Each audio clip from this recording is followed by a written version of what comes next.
से wait care कर रहा है। रूपम रेडी ना? हाँ सर। ओके चल ठीक है। अच्छा चलो, आखिर वो दिन आ ही गया। सर कौन सा दिन आ गया? सर वो दिन मतलब आज स्टॉक मार्केट में कंपनी लिस्टेड होगा। सर ये कैसा बात है? ऐसे तो हर दिन कितना सारा कंपनी हर वीक लिस्टेड हो रहा है, लेकिन आप लोगों को याद है सर, हम लोग एक जर्नी में हैं। क्या जर्नी चल रहा है हम लोगों का? आप ही लोग बताओ, क्या टॉपिक कर रहे हैं अभी? अच्छा बताओ सर। आईपीओ। आईपीओ है ना सर? तो आईपीओ के पीछे मेन रीज़न क्या है कि कंपनी को स्टॉक मार्केट में लिस्टेड करना है। तो हम लोगों का क्या कंपनी चल रहा था एग्जाम्पल पे, मतलब हम लोगों ने एक कंपनी बनाया था ना, एक कंपनी हम लोगों ने बिल्डअप किया था। क्या नाम है कंपनी का? नाम यार कपड़ा का टाइप। हाँ बोलो। ऑर्गेनिक कपड़ा। Organic cotton T shirt company, very good sir. तो वो organic cotton T shirt company एक सर्टेन अमाउंट लेके, अपने दोस्तों से कुछ पैसा लेके, मतलब एंजल से कुछ पैसा लेके, कुछ खुद मतलब वो प्रोमोटर खुद कुछ पैसा डाल के फिर बिजनेस को चलाना चालू किया। कितना पैसा डाला था बिजनेस में याद है? 5 करोड़, है ना? स्टार्ट किया था 5 करोड़ से। कुछ दोस्तों ने दिया था, कुछ अपने से दिया था। फिर उसके बाद उसका बिजनेस धीरे धीरे ग्रो करना चालू किया। जैसे ही 1-2 साल बीता, बिजनेस में स्टोर ओपन हुआ, एक मैन्युफैक्चरिंग यूनिट ओपन हुआ, बिजनेस में रेवेन्यू जनरेशन चालू हो गया। बिजनेस नया नहीं था। फिर बिजनेस में कौन आ गया सर इन्वेस्ट करने के लिए? 14% स्टेक के बदले कितना पैसा मिला था कंपनी को? 7 crore 7 crore. Very good sir, सुन सुन के आदत हो गया है, कंपनी बनाए तो याद तो रखना है। 14% स्टेक के बदले कंपनी को 7 करोड़ मिला था। उसको ज़रूरत था बिजनेस को बढ़ाने के लिए। उसने मतलब एनालाइज किया था, कौन? प्रोमोटर। प्रोमोटर ने एनालाइज किया था कि अगर मुझे अपना बिजनेस को बिल्ड करना है तो मेरे बिजनेस को बिल्ड करने के लिए मुझे कितना चाहिए? मेरे बिजनेस को बिल्ड करने के लिए मुझे 7 करोड़ चाहिए। और वो 7 करोड़ के लिए वो किसी को 14% स्टेक दे दिया था। और जैसे ही वो 7 करोड़ के बदले 14% आया था, बिजनेस तो स्टार्ट हुआ था 5 करोड़ से, है ना सर? बिजनेस तो 2 साल पहले स्टार्ट हुआ था 5 करोड़ से। और 14% का वैल्यू अगर 7 करोड़ होता है तो फिर 100% का वैल्यू कितना हो गया? 14% के बदले 7 करोड़ था, तो फिर 100% का वैल्यू कितना हो गया था? बोलो sir, normal unitary method 50 crore, है ना सर? आप करके देखो। 14% के बदले अगर आपको 7 करोड़ मिलता है, 1% के बदले 7/14, और 100% का वैल्यू आपका हो जाता है 1/2 इंटू 100, मतलब 7/14 into 100, that is 50 crore. And 2 साल में आपका बिजनेस का वैल्यूएशन 5 करोड़ से 50 करोड़ का हो गया। एंड इसी तरह से एक्चुअल में, जैसे कि मार्केट में जो भी न्यू बिजनेस आजकल स्टार्टअप बना है, लाइक आप फ्लिपकार्ट ले लो, पेटीएम देख लो, वोयो रूम देख लो, ठीक है, वाओ मोमो देख लो, ठीक है, इस तरह का जो भी न्यू बिजनेस, बाईजूस देख लो, डे बाई डे जिसका वैल्यूएशंस, हाँ किसी का वैल्यूएशंस 1 बिलियन जीरोधा देख लो, 1 बिलियन डॉलर का बिजनेस वैल्यूएशन हो जाता है। आज दुनिया का सबसे वैल्यूएबल कंपनी में से Apple is there, Google is there. तो ये वैल्यूएशन बनता कैसे है? इसी तरह से बनता है, ठीक जिस तरह से हम लोगों ने अपना ऑर्गेनिक कॉटन टी शर्ट का जो बिजनेस हम लोग बिल्डअप कर रहे हैं एग्जाम्पल पे, उसका वैल्यू 2 साल में 5 करोड़ का बिजनेस 50 करोड़। फिर जैसे ही धीरे धीरे वेंचर कैपिटलिस्ट का एंट्री और बढ़ने लगा, फिर एक new venture capitalist series B funding भी हुआ था क्या? उसमें कितना वैल्यूएशन में क्या मिला था याद है किसी को? 200 करोड़ हुआ था कुछ। करीब 200 करोड़ हुआ था। चलो देख लेते हैं एक बार। ये देखो, दिख रहा है ना स्क्रीन सबको? क्या स्क्रीन शेयर्ड है? Yes sir. चलो सर देखो, मैं आपके सामने ही रखा पूरा कॉन्सेप्ट, मतलब पूरा लिस्ट को एकदम रख दिया आपके सामने। देखो तो एक बार मैच हो रहा है कि नहीं। 400 करोड़ का है। हाँ हाँ बोलो। 400 करोड़ का है ना ये? हाँ 400 करोड़ का टोटल वैल्यूएशन हुआ था, लेकिन 400 करोड़ में से पूरा का पूरा इशू नहीं हुआ था ना, 16% अभी भी बाकी था, है ना? 16% अभी भी बाकी था जो एक्चुअली मार्केट में इशू करना है, जो एक्चुअली मार्केट में हमें इशू करना है। तो अगर आपको मैं पुराना एक बार कहानी फिर से एक बार दोहरा रहा हूँ इसलिए बिकॉज हमें आज आईपीओ को लिस्ट करना है, तो एक बार इसलिए गो थ्रू करेंगे। तो जैसे कि अपना जो प्रोमोटर था, टोटल 5 करोड़ का वैल्यूएशन था, मतलब बिजनेस स्टार्ट किया था 5 करोड़ से, और कितना कैपिटल था सर 5 करोड़ का? 5 करोड़ को हम लोग कितने कैपिटल में डिस्ट्रीब्यूट किए थे? 50 लाख। 50 लाख, मतलब 5 करोड़ अगर मेरा कैपिटल है टोटल, इसको हम लोग डिवाइडेड बाई 10 किए थे फेस वैल्यू, हाँ, पर शेयर फेस वैल्यू। तो 5 करोड़ कैपिटल को 10% पर शेयर में वैल्यू में अगर हम लोग डिवाइड करें तो हमें मिला था 50 लाख शेयर। ओके, यही 50 लाख शेयर हम लोग मार्केट में इशू कर रहे हैं। ठीक है, 50 लाख शेयर में से लास्ट जो कॉन्सेप्ट, मतलब लास्ट जो चार्ट हम लोगों ने देखा था लास्ट क्लास में, उसमें आप देख सकते हो प्रोमोटर के पास है 20 लाख शेयर्स, एंजल 1 के पास है 2,50,000 शेयर्स, एंजल 2 के पास है 2,50,000 shares, VC venture capitalist series A के पास है 7 lakh shares, venture capitalist series B funding में 2,50,000 शेयर्स, जो उसका 5% का वैल्यू था, है ना, और होल्डिंग था, and PE series 1 private equity ने करीब 10 लाख का शेयर्स दिया। ठीक है, जिसका होल्डिंग पैटर्न 15% का है।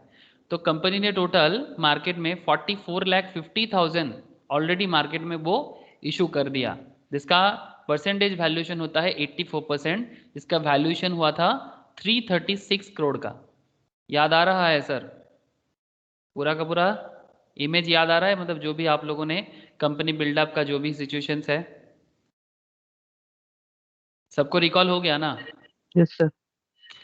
अब देखो, अब कंपनी के पास, कंपनी अपना मतलब प्राइमरी लेवल पे, मतलब ये सब कंपनी का प्राइमरी लेवल पे ही चल रहा है। ठीक है, लेकिन अभी भी कंपनी के पास 50 लाख में से अभी भी बाकी है 84% में से 84% इशू हुआ है ना मार्केट में, लेकिन स्टिल उसके पास कुछ शेयर्स अभी भी आउटस्टैंडिंग हैं, जिसको वो मार्केट में लगा के, मतलब मार्केट से उठा सकते हैं पैसा, मतलब मार्केट में इशू कर सकते हैं शेयर्स को, अगर लोगों को अच्छा लगे तो लोग शेयर में इन्वेस्ट करेगा।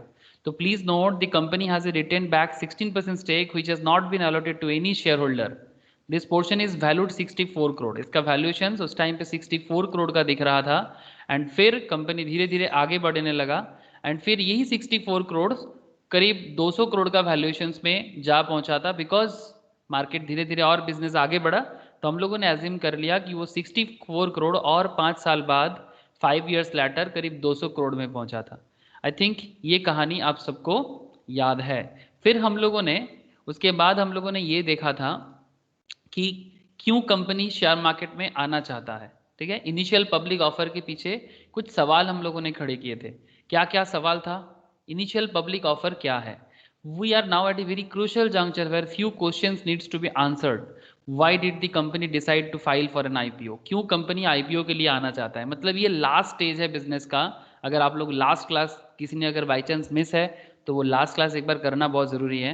एंड अभी कंपनी को आईपीओ मार्केट में आना है। ये जो 16% उसके पास बाकी है ना, इसको लेके वो आईपीओ मार्केट में आ रहा है। इसके पीछे कुछ सवाल आ रहा है कि क्यों कंपनी को स्टॉक मार्केट में आने का ज़रूरत पड़ गया। ठीक है, तो उसका सवाल यही है, why did the company decide to file for an IPO? In general why do companies go public? Company publicly क्यों आना चाहता है? इतना दिन तो वो प्राइवेट लेवल में काम कर रहा था। हमारा जो organic cotton T shirt company है, इतना दिन वो प्राइवेटली काम कर रहा था, प्राइवेटली उसके पास लोगों ने पैसा डाला था, प्राइवेटली वो बिजनेस को अरेंज कर रहा था, पूरा का पूरा पैसा वगैरह एवरीथिंग। बट नाउ वो पब्लिक आएगा, वो पब्लिकली आएगा, स्टॉक मार्केट में लिस्टेड होगा। लेकिन क्यों? उसका सवाल आज ही हो जाएगा sir. Why did they not file for the IPO? जब वो स्टार्टिंग में था तब उस टाइम पे आईपीओ क्यों नहीं किया? जब उसके पास सिर्फ 16% बचा हुआ है तभी क्यों आईपीओ लेके आ रहा है? What would happen to the existing shareholders after the IPO? जो एग्जिस्टिंग शेयर होल्डर्स है कंपनी का, उनका क्या होगा कालिया? मतलब कंपनी पब्लिकली आ जाएगा तो मार्केट का तो पूरा हलचल ही बदल जाएगा, तो जो एग्जिस्टिंग है उसका क्या होगा? आज आपको मैं रियल लाइफ में बहुत कुछ बताने वाला हूँ, दिल थाम के बैठिए। What do the general public look for before they subscribe for the IPO? एक आम इंसान के तौर पे जब आप मार्केट में इन्वेस्ट करोगे, किसी कंपनी का आईपीओ खरीदोगे, तो आपको एक्चुअली क्या देखना चाहिए? How does the IPO process evolve? ये भी आज बताना है आपको कि ये आईपीओ का जो प्रोसेस है कैसे होता है। Who are the intermediates? कौन आईपीओ को लाता है? आईपीओ लाने के पीछे कौन काम करता है? बैकग्राउंड में कौन है? बैकग्राउंड में कौन है? What happens after the company goes public, company एक बार पब्लिक हो जाए उसके बाद क्या होता है। चलो सर, एक एक सवाल का जवाब आज मिलेगा कि नहीं मिलेगा? क्या सर मतलब कुछ समझ में आ रहा है? ये जो सातों क्वेश्चंस है, क्या आप लोगों को इच्छुक हो रहा है सर कि सच में ये सब बड़ा ही वाइटल क्वेश्चन नहीं लग रहा है आप लोगों को? Yes sir. है ना? सो वेरी इंटरेस्टिंग क्वेश्चंस कि भाई क्यों, इतना सारा क्यों का कारण ढूंढना है एंड उसका जवाब भी ढूंढना है। चलो सर एक एक करके जवाब को ढूंढते हैं, ठीक है? तो चलो स्टार्ट करेंगे आज आईपीओ मार्केट पार्ट 2, ठीक है? आईपीओ मार्केट पार्ट 2, इसमें आज क्या पता चलेगा? How a company get listed in the stock market, इसका जवाब आपको आज पता चलेगा, बड़ा गहराई से पता चलेगा, एक एक करके बताएंगे। चलो सुनते जाओ। वो एक रेड एफएम या किसका होता है ना सर, क्या सुनो सुनाओ लाइव जमाओ, तो आप भी ऐसे बोलोगे सर, सुनो सुनाओ स्टॉक मार्केट को जमाओ, जो भी हो। The previous chapter gave us the understanding on how a company evolved right from the idea generating stage. पहले आपको आइडिया आया था, फिर आपने आईपीओ के लिए आया, ठीक है? अभी आपने डिसाइड कर लिया ना आईपीओ लाना है। ओ ऑर्गेनिक के मालिक लोग, आप लोग ऑर्गेनिक कॉटन टी शर्ट का मालिक हो कि नहीं हो? बताओ ना। ऑर्गेनिक कॉटन लिमिटेड, है ना? ऑर्गेनिक कॉटन का आप लोग सब ओनर हो। अब आप लोगों ने डिसाइड कर लिया ना कि अभी आपको स्टॉक मार्केट में आना है। क्यों नहीं? क्योंकि आपने ऑर्गेनिक कॉटन प्राइवेट लिमिटेड को अभी स्टॉक मार्केट में लाओगे, तो कोई बात नहीं, लाने का प्रोसेस देखना है। The idea behind creating the fictional story, obviously ये जो स्टोरी हम लोगों ने बनाया था ये एक फिक्शनल स्टोरी है। In the previous chapter was to give you a sense of how a business matures over time, कैसे एक बिजनेस समय के साथ साथ मैच्योर होता है। Very interesting. The emphasis obviously was on the different stages of business and funding options available at various stages. मतलब अलग अलग स्टेजेस में, अलग अलग लेवल पे एक कंपनी को कहाँ कहाँ से पैसा मिल सकता है, कहाँ कहाँ से। इसमें हम लोगों ने बहुत सारा चीज़ें देखा, जैसे कि हम लोगों ने ये भी देखा कि आपका क्या बोलते हैं एंजल कब आता है, हम लोगों ने देखा वेंचर कैपिटल कब आता है, हम लोगों ने ये भी देखा कि क्या बोलते हैं सर प्राइवेट इक्विटी कब आते हैं, क्या वीसी में हम लोग सीरीज ए बी में जा सकते हैं कि नहीं, पी में प्राइवेट इक्विटी में जा सकते हैं कि नहीं। उसके बाद हम लोगों ने ये भी देखा बैंक कब आ सकता है। हाँ, फिर इंटरनल एक्रूअल में भी बातें हुए सर। इंटरनल एक्रूअल मतलब जब एक बिजनेस स्टॉक मार्केट में आने से पहले उनको कहाँ कहाँ से पैसा मिल सकता है। आई थिंक आप लोगों को याद हो गया होगा सारा का सारा एरिया। अगर मैं आपको एक बार जॉट डाउन कर दूं तो आप खुद भी अभी बोलोगे सर कि सर यहाँ यहाँ से एक कंपनी को पैसा मिल सकता है। तो सोर्स ऑफ फाइनेंस भी आप इसको बोल सकते हो। सोर्स ऑफ फाइनेंस मतलब एक बिजनेस को फाइनेंस मिलने के लिए, बिजनेस स्टॉक मार्केट में आने से पहले, source of finance before listed in the market, before listing in the stock market, okay? मतलब बीएसई एनएसई से आने से पहले। सर आप ही लोग एक एक करके बताओगे क्या? मैं थोड़ा लिस्ट करूं। सबसे पहले कौन आएगा मार्केट में आपको पैसा देने के लिए? पहले एंजल। पहले एंजल आएगा, वेरी गुड सर। सेकंड में कौन आएगा जब एंजल का प्रोसेस खत्म हो जाए? उसके बाद joint venture, VC venture venture capitalist. हाँ, उसमें वीसी ए हो सकता है थोड़ा बहुत, और वीसी बी तक भी जा सकते हो आप। मतलब स्टार्टिंग में वो 50 करोड़ वगैरह तक ना, 100 करोड़ तक वीसी आ जाता है इन जनरल। अभी आजकल VC and private equity interchangeably use होता है, दैट्स अ डिफरेंट इशू कि venture capitalist and private equities करीब करीब सेम काम करते हैं। किसी किसी का नाम तो वेंचर कैपिटलिस्ट भी है और वो 1000 करोड़ भी इन्वेस्ट करता है। फिर मार्केट में कौन आ जाएगा? प्राइवेट, अच्छा वीसी मतलब सर क्या? Venture capitalist. हाँ, वेंचर कैपिटलिस्ट आपके बिजनेस पे पैसा लगाएगा, वेंचर कैपिटलिस्ट, ओके? अच्छा private equity, private equity PE, इसको शॉर्ट में क्या बोलते हैं सर? पीई। फिर और कहाँ से पैसा मिल सकता है? Bank, through bank, bank loan, basically bank मतलब bank loan. Private equity example है सर। हाँ हाँ, प्राइवेट इक्विटी एग्जांपल है? बहुत सारा है बाबू, प्राइवेट इक्विटी में बहुत सारे हैं। मतलब प्राइवेटली बिजनेस में इक्विटी लिया, जैसे फ्लिपकार्ट में जैसे वॉलमार्ट का इन्वेस्टमेंट है, फ्लिपकार्ट में जैसे वॉलमार्ट का इन्वेस्टमेंट है, वो प्राइवेट इक्विटी है। या फिर आप अलीबाबा ग्रुप जो पेटीएम में इन्वेस्ट करके रखे हैं, ये सब प्राइवेट इक्विटी फार्म ही तो है। सॉफ्ट बैंक, जापान का जो सॉफ्ट बैंक ग्रुप है, वो जिस तरह से बड़े बड़े कंपनीज में इन्वेस्ट करके रखे हैं, मैंने आप लोगों को दिखाया तो था, नहीं दिखाया था क्या? दिखाया था सर। है ना यस सर, सर? दिखाते। पेटीएम को अगर आप दिखाए देखो थे। ना, पेटीएम में बहुत सारा मैंने दिखाया था आप लोगों को लास्ट क्लास में। ये अरिजीत भूल क्यों जाता है तो इतना जल्दी जल्दी? हाँ, भूलना नहीं है सर, ये सब चीज़ एक बार सुनो और क्या हो ना, बोलते ना ब्लड में ले लो, खून में ले लो सर। खून में लेना समझते हो? पढ़ाई ऐसे ही करना चाहिए। जैसे कभी मूवी का पोस्टर देखते हैं रास्ते में, आजकल तो ऑनलाइन पे दिखते हैं, मूवी का पोस्टर देखते हो भूलते नहीं है। क्या ऐसा होता है कभी रास्ते में मूवी का पोस्टर देख के निकल गए, फिर वापस आते हो मूवी का पोस्टर में क्या था, मतलब हीरो कैसा क्या पोज दिया है, हीरोइन क्या पोज दिया है, क्या फिर से वापस आते हो या फिर एक बार देख लिया और दिमाग में बैठ गया? सही बोला कि नहीं बोला, बोलो सर।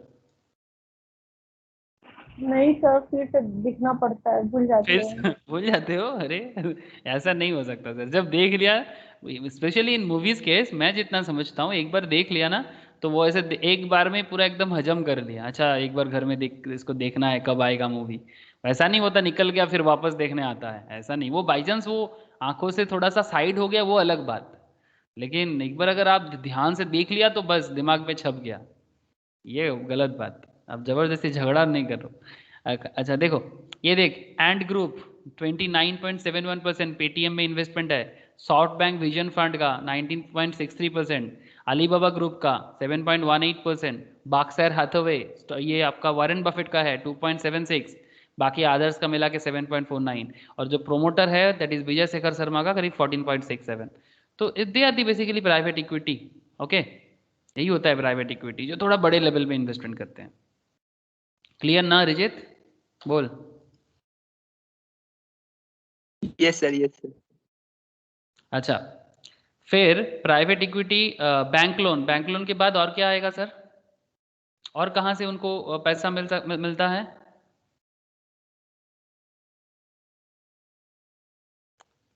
सर इंटरनल एक्रूवल, आप चाहो तो नोट डाउन कर सकते हो कॉपी में कि एक बिजनेस को स्टॉक मार्केट में लिस्टेड होने से पहले कहाँ कहाँ से पैसा मिलता है।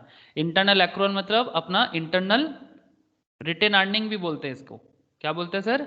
रिटेन अर्निंग, मतलब जो प्रॉफिट बिजनेस करके कंपनी ने प्रीवियसली करके रखा है। अरे होगा ना आपका पुराना प्रॉफिट, लास्ट ईयर का प्रॉफिट, उससे लास्ट ईयर का प्रॉफिट होता है ना इन बिजनेसमैन के पास। Hello, yes sir. Yes sir, बताते। है ना? तो यहाँ यहाँ से बिजनेस को पैसा मिलता है। तो अब सवाल है सर कि ठीक है, तो उसके बाद कंपनी स्टॉक मार्केट में आना चाहता है, इसके पीछे का रीजन ही तो ढूंढना है। The emphasis obviously was on the different stages of business and funding options available at various stages of business. The previous chapter gives you a perspective of what a company would give have gone through before it comes out to the public to offer its shares. Now this is extremely important to know because the IPO market also called primary market। ध्यान से सुनिएगा, इस IPO market का दूसरा नाम क्या है? Primary market. IPO market is also called primary market. एक सेकेंड सर, मैंने किसी को लिंक देना भूल गया था, एक बार मैं कोशिश करता हूँ उसको भेजने का।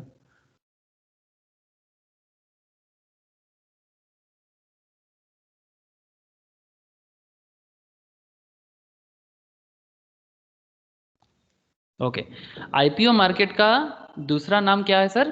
Primary market. अब इसको प्राइमरी क्यों बोलते हैं और प्राइमरी का दूसरा क्या होता है? मतलब एक बार कंपनी स्टॉक मार्केट में लिस्टेड हो जाए ना, तो उसको बोलते हैं सेकेंडरी मार्केट। क्या बोलते हैं सर?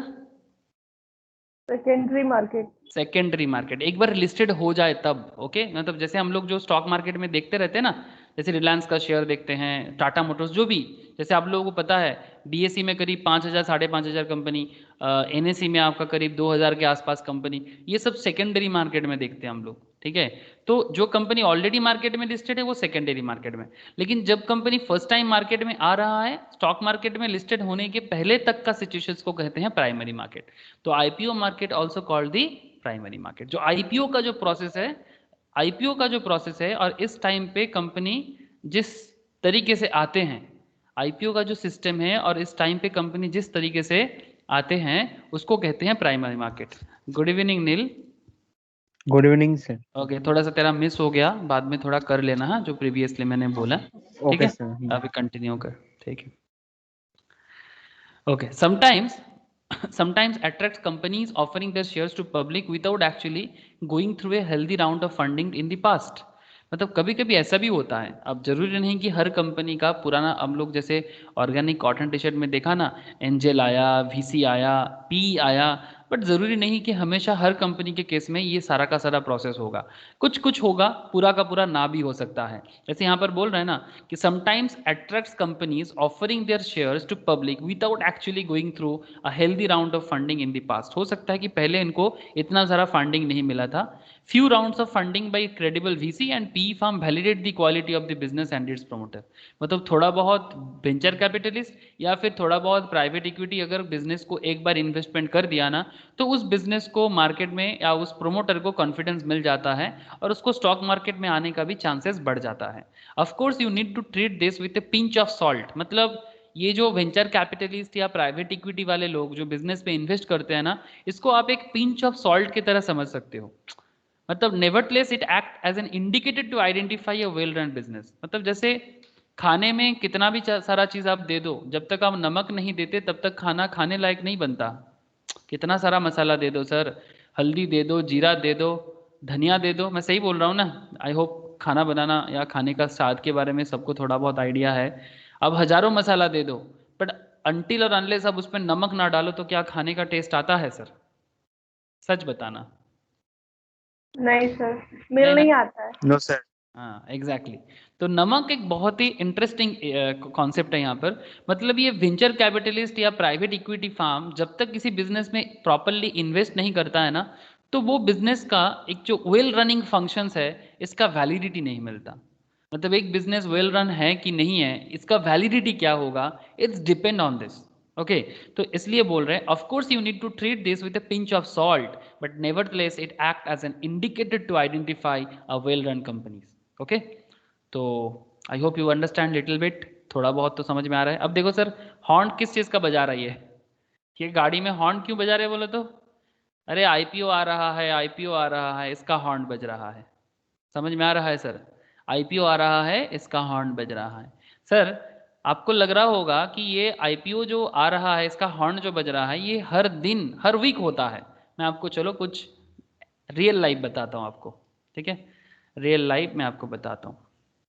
ये मेरा ज़ीरोधा का अकाउंट है, तो मुझे मिलता रहता है ये सब कि कौन सा कंपनी का आईपीओ आ रहा है, कौन सा कंपनी का आईपीओ नहीं आ रहा है, ठीक है? तो क्या आप लोग देख रहे हो सर? ज़ीरोधा एक बहुत ही फेमस ब्रोकिंग फार्म है। अगर किसी को आईपीओ खरीदना है तो उसके लिए उसका डीमैट अकाउंट होना बहुत ज़रूरी है, ठीक है? तो ये ज़ीरोधा है, कोई आईसीआईसीआई डायरेक्ट का किसी का है, किसी का एचडीएफसी सिक्योरिटीज़ में है, किसी का अगर एंजल ब्रोकिंग में है, किसी का अगर आप स्टॉक्स में है, सारा का सारा कंपनी से ही आप खरीद सकते हो।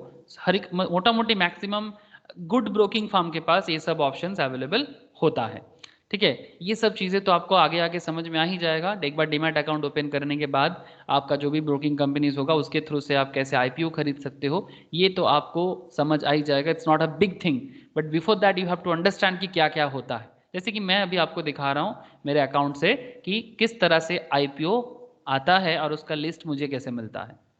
क्या आप लोगों को दिख रहा है सर अपकमिंग आईपीओ बोल के? Yes sir. Yes sir. Yes sir. तो यहाँ पर आप देख सकते हो कि रिसेंटली एक आईपीओ आ रहा है। आज 20th है ना सर, आज 20 तारीख है। एक आईपीओ लॉन्च हो रहा है सर 23 फेब को। एक आईपीओ आ रहा है, initial public offer, company first time stock market listed होगा, उसका प्रोसेस चलेगा। जैसे कि हिरनबा इंडस्ट्रीज, क्या नाम है? हिरनबा इंडस्ट्रीज।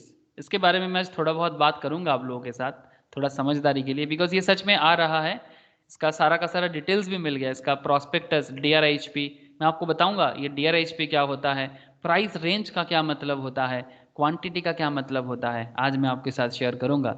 जो रियल लाइफ में आपको बहुत ज़रूरी होगा। किसी भी कंपनी का स्टॉक में फर्स्ट टाइम जब आता है तब खरीदना। क्या सर ज़रूरी है कि जब कंपनी का शेयर फर्स्ट टाइम हो तभी खरीदना चाहिए, क्या बाद में नहीं खरीद सकते?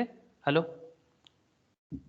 जब कंपनी का शेयर फर्स्ट टाइम मार्केट में आ रहा है क्या तभी खरीदना चाहिए या बाद में भी खरीद सकते हैं? बाद में भी खरीद सकते हैं। बोलो सर। इनकी बोल रहे बाद में भी खरीद सकते हैं। सबको क्या लगता है कि जब कंपनी का शेयर फर्स्ट टाइम आता है तभी खरीदना चाहिए या फिर लेटर भी हो सकता है? तो पहले खरीद लेंगे तो पहले खरीद लेंगे तो सब जब बढ़ता है तो ज्यादा प्रॉफिट हो सकता है। लेकिन सर पहले हाँ मैं समझ गया आपका पॉइंट, बट ये भी तो हो सकता है कि जब आप पहले दिन खरीद रहे हो उस टाइम पे दाम ज़्यादा है, बाद में दाम कम हो गया। तो जैसे LIC आएगा तो हाँ LIC अगर आएगा फ्यूचर में हाँ, तो सब कोई पहले खरीद लेगा। LIC आएगा तो सब कोई पहले खरीद लेगा। अच्छा, मतलब तुम LIC के लिए वेट कर रहे हो। जैसे मैं आपको एक तो एग्जांपल देता हूँ, देखो एक शेयर आया था SBI कार्ड लॉकडाउन से पहले, ठीक है, मतलब जो लॉकडाउन 2020 में स्टार्ट हुआ था उसी के टाइम पे हुआ था, बस लॉकडाउन आया था और उस टाइम पे। अगर मैं आपको मार्च में, मतलब ये मार्च के स्टार्टिंग में ही आया था ये स्टॉक। मैं आपको दिखाता हूँ, ये स्टॉक जब आया था तब इसका करीब दाम हुआ था सर 755 में। ये लिस्ट हुआ था, मतलब मार्केट में जब लिस्टेड हुआ था ना IPO लेके, तो 755 में लिस्टेड हुआ था। ध्यान से सुनना सर, कितने में लिस्टेड हुआ था? 750 या 755 में लिस्टेड हुआ था, ठीक है, IPO के दिन। फिर मार्केट में आ गया कोरोना। अब जैसे ही कोरोना आया, देखो सर ये कहाँ तक पहुंचा था, देखो 600 के आसपास चला गया था ना, यस सर। है ना। उसके बाद फिर धीरे धीरे धीरे धीरे वो बढ़ने लगा सर, 600 से नीचे भी गया है कभी। फिर धीरे धीरे धीरे धीरे वो बढ़ने लगा और आज ये 1000 में मतलब ट्रेड कर रहा है। ये आपका 10 महीने का परफॉर्मेंस है। कितना महीने का परफॉर्मेंस है सर? 10 मंथ का। 548 में भी गया था एक बार, 548 में भी गया था, ठीक है। तो अभी आप मुझे बताओ कि जो लोग 548 में खरीदा है वो आज ज़्यादा फायदे में है या फिर जो लोग 755 में खरीदा है वो ज़्यादा फायदे में है? स्टार्ट हुआ था 548 548। अब देखो सर, इसका मतलब ये नहीं कि हमेशा ऐसा होता है। अब कब, यही मार्केट रिस्क है, यही मार्केट रिस्क है। लेकिन फिर भी अगर आप दोनों एंगल से देखो, 755 वाले लोग भी प्रॉफिट में हैं और 548 वाले लोग भी प्रॉफिट में हैं। जैसे मैं आपको बताता हूँ, ये मेरे साथ ही हुआ है, मेरे और मेरे एक स्टूडेंट के बीच में। मैंने इसको खरीदा है 755 में, ठीक है। तो उसके बाद कोरोना आया और मार्केट में ये धीरे धीरे गिरने लगा। और फिर जैसे ही वो गिरने लगा तो मैंने, एक्चुअली पता नहीं था ना कोरोना होगा, कोविड के कारण बंद हो जाएगा। कोरोना हुआ था चाइना में, सबको पता था, तो मुझे भी इतना भी समझ नहीं आया था कि कोरोना इतना बड़ा इफेक्ट डाल सकता है।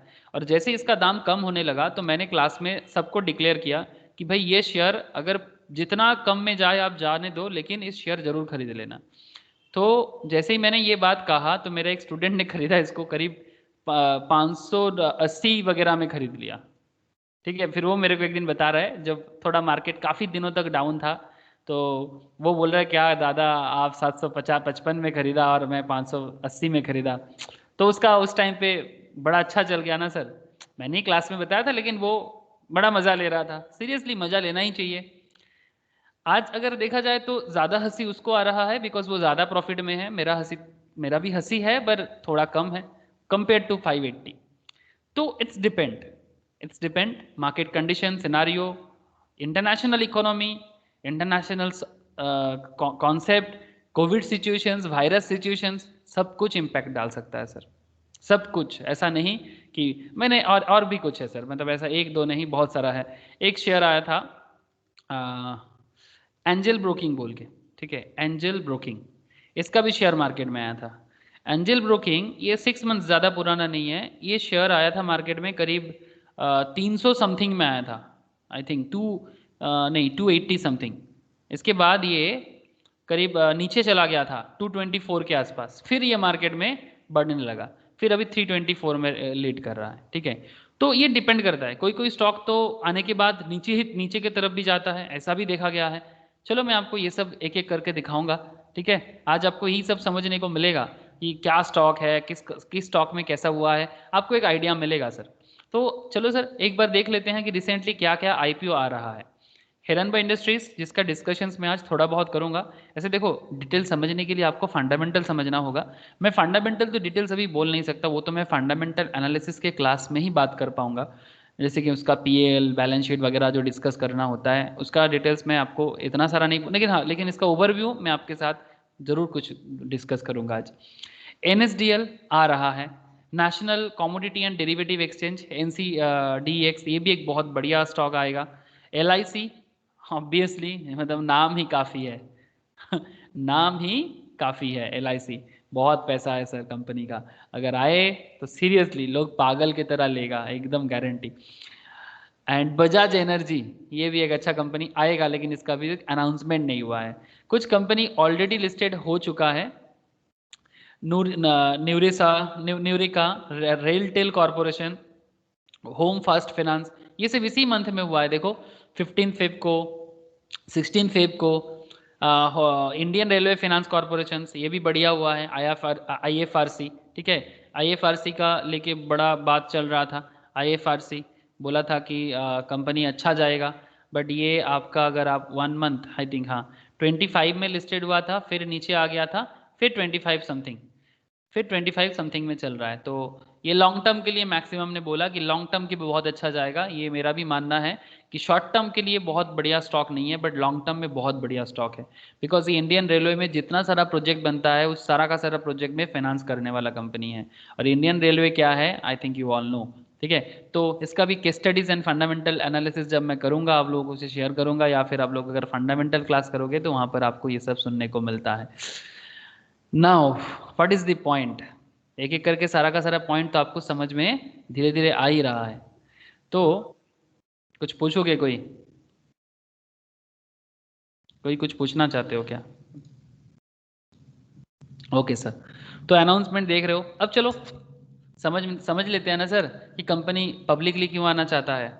जैसे कि आप लोग देख रहे हो कि काफ़ी सारा कंपनी आना चाहते हैं, और बहुत सारे कंपनीज ऑलरेडी आ चुका है सर, बहुत सारे कंपनीज ऑलरेडी आ चुके हैं। जैसे indigo paints, Gland pharma, Brookfield REIT, Equitas small finance bank, CAMS, इसके बारे में मेरा एक केस स्टडीज बड़ा अच्छा हुआ था।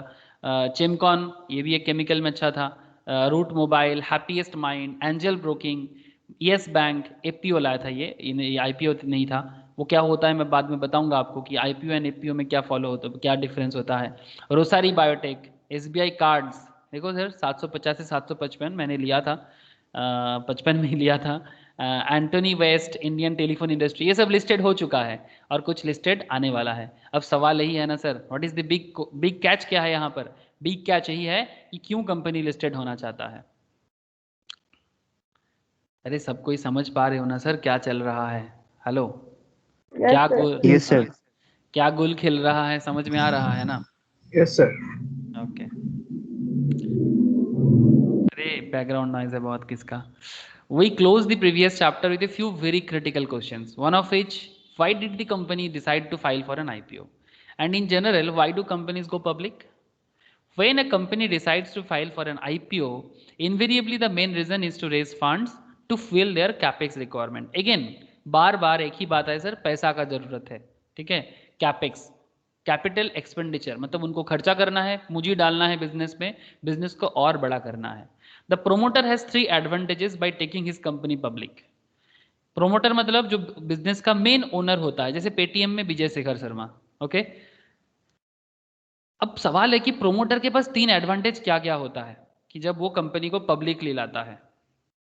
फर्स्ट थिंग फर्स्ट, क्या क्या? He is raising funds to meet capex requirement, उनको अपना जो खर्चा का, कैपिटल का जो जरूरत है वो मिल जाता है। दूसरा, he is avoiding the need to raise डेब्ट, वो लोन नहीं लेना चाहता। क्यों सर, लोन लेने से क्या दिक्कत है?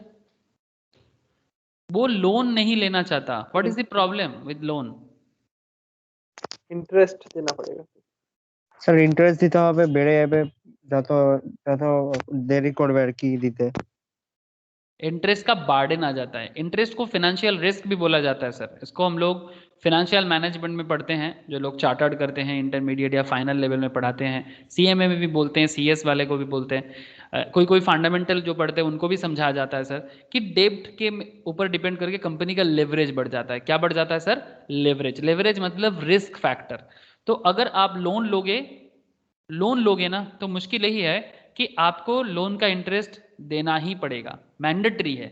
मैं आपको एक लिस्ट बताता हूँ सर, फाइनेंशियल मैनेजमेंट का एक बहुत बढ़िया लिस्ट बताता हूँ, एक पोएट्री आपको एक बार बताना इसलिए ज़रूरी मुझे लगा, क्योंकि अगर हो सके तो लिख के रख लो सर।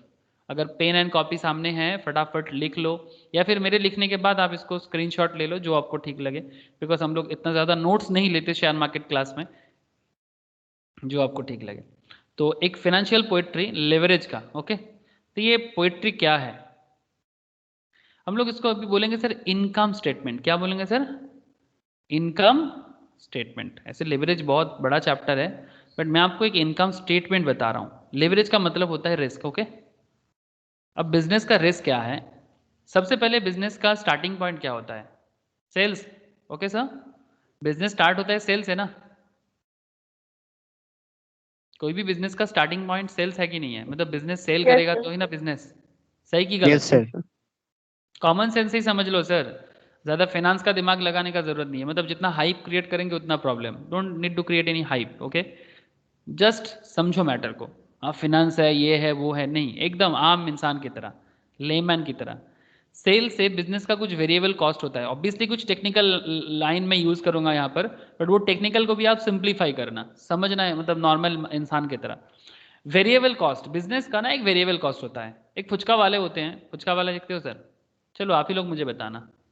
फुचका स्टॉल, अरे सभी कोई जानते हो सर। फुचका दुकान से मैं आपको किसी भी कंपनी का बिजनेस समझा सकता हूँ। फुचका वाला, चलो देखिए फुचका वाला का इमेज कुछ दिखता है कि नहीं। अरे बढ़िया फुचका वाला मिल गया सर।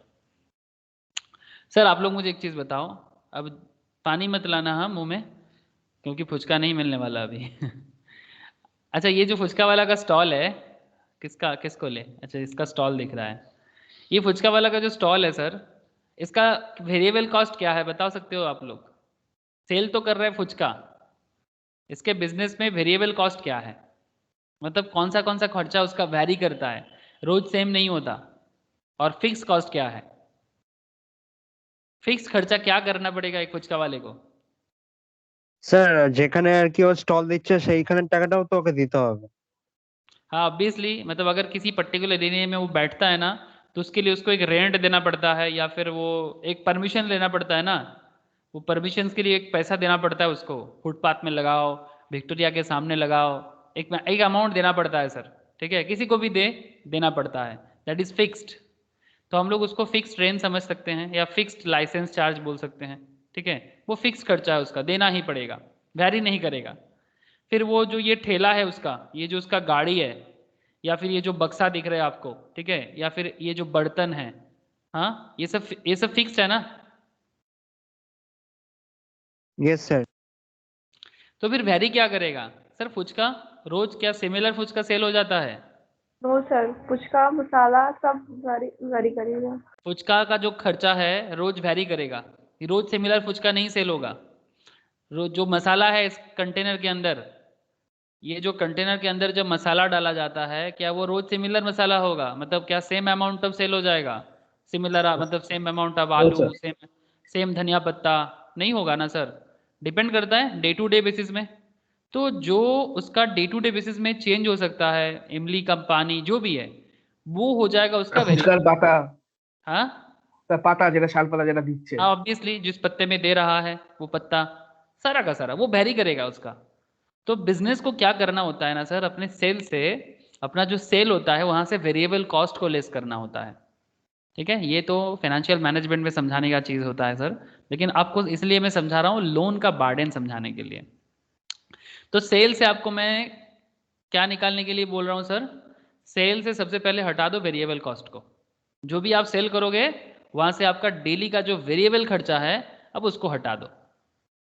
तो सेल से जैसे आपका वेरिएबल कॉस्ट हट जाएगा ना, तो आपका एक डेली प्रॉफिट आएगा। डेली प्रॉफिट मतलब इसको प्रॉपर प्रॉफिट नहीं बोल सकते, डेली टाइप ऑफ, मतलब आज मैं इतना पैसा घर लेके जा रहा हूँ, समझ में कुछ आया कि नहीं आया?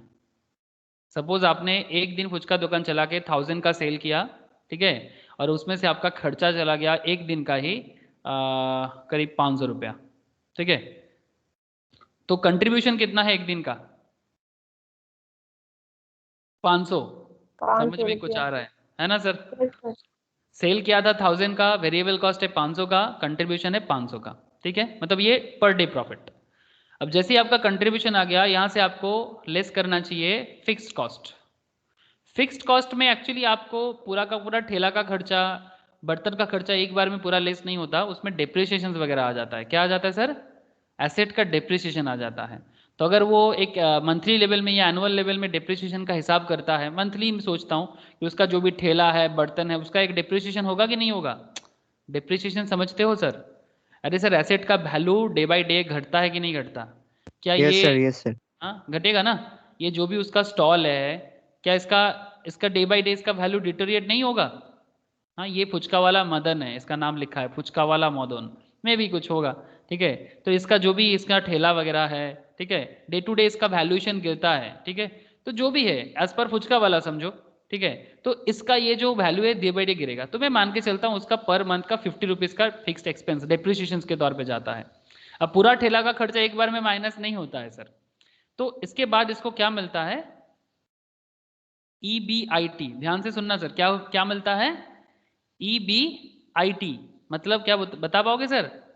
यस सर, अर्निंग बोलो। Before interest and tax. Earning before interest and tax. Very good sir. Interest and taxes, इसका मतलब क्या हो गया कि आपने अर्निंग तो किया, it's a profit, it's a type of profit, ये एक प्रॉफिट ही है, लेकिन इस प्रॉफिट से अभी अभी अभी आपको इंटरेस्ट देना है अगर आपका लोन है, और अगर आपका टैक्स है तो वो टैक्स भी देना है। तो समझ में आया सर? तो आपके पास पड़ा हुआ है 450 रुपीज। अब 450 से आपको क्या पहले देना पड़ेगा बोलो तो? पहले इंटरेस्ट देंगे। सबसे पहले इंटरेस्ट एक्सपेंस, जो बैंक इंटरेस्ट है वो सबसे पहले आपको देना है। कोई भी इंटरेस्ट अगर किसी से भी लोन लेके रखे हो ना, वो इंटरेस्ट सबसे पहले दो।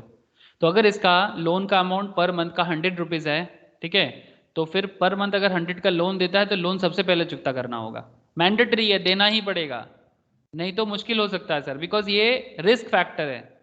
खुद खाओ ना खाओ, लोन पहले दो। इवन लॉस भी होगा ना बिजनेस का, अगर इसके पास 100 ही बचता, अगर ये 450 की जगह 100 बचता तो 100 का इंटरेस्ट देना ही पड़ता। ये sir no sir? Yes sir. Yes sir. अगर ये 100 का EBIT होता और 100 का ही इंटरेस्ट होता तो पहले 100 दो, बाद में आपके पास बचे ना बचे फर्क नहीं पड़ता, इंटरेस्ट यू हैव टू पे। लेकिन हम लोगों ने माना कि भाई इसका 450 का इनकम है, ठीक है, एक बिजनेस जैसे रनिंग चलता है ना उसी हिसाब से सोच रहे हैं, नेगेटिव वे में नहीं सोच रहे हैं। तो 450 से आपका कितना चला गया? 100 चला गया, बचा कितना सर? 350, है ना? EBIT से इंटरेस्ट चला जाता है तो जो वैल्यू बचता है ना सर, इसको बोला जाता है, क्या बोलेंगे सर इसको? EBT और PBT। EBT और PBT। PBT समझ में आ रहा है? मतलब profit before tax. Earning before tax और प्रॉफिट बिफोर टैक्स, इसको भी PBIT भी बोलते हैं sir, profit before interest and tax, दोनों ही यूज होता है। तो EBT और PBT मतलब अभी आपका टैक्स देना है सरकार को। चलो टैक्स देते हैं, कितना टैक्स दे देंगे? 350 तो दे दो सर, 50 रुपया टैक्स दे दो सरकार को। तो 350 से ये मैं अज्यूम करके चल रहा हूँ, हाँ, अब टैक्स देना है, टैक्स दे दो 50 रुपीज़ का, लेस करना है, हाँ। तो टैक्स 50 का चला गया तो बचा कितना आपके पास? 300, ठीक है। इसके बाद अगर आपका बिजनेस का कोई प्रेफरेंस शेयर होल्डर है तो आप प्रेफरेंस शेयर होल्डर को दे दो।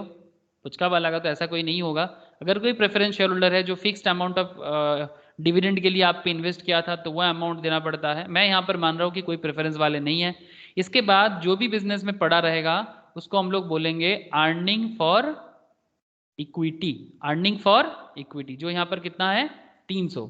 और इस अर्निंग फॉर इक्विटी को नंबर ऑफ शेयर होल्डर से अगर डिवाइड करें तो हमारे यहाँ पर फुचका वाला अकेला है ना सर, तो एक ही बिजनेसमैन एक ही शेयर होल्डर, तो 300/1, तो पर मतलब 300/1 अगर नंबर ऑफ शेयर ज्यादा होता तो पर शेयर का वैल्यू अलग होता। तो 300 का पर टोटल बचा है और एक ही है, तो फिर अल्टीमेटली EPS भी 300 ही हो जाएगा पर शेयर पे।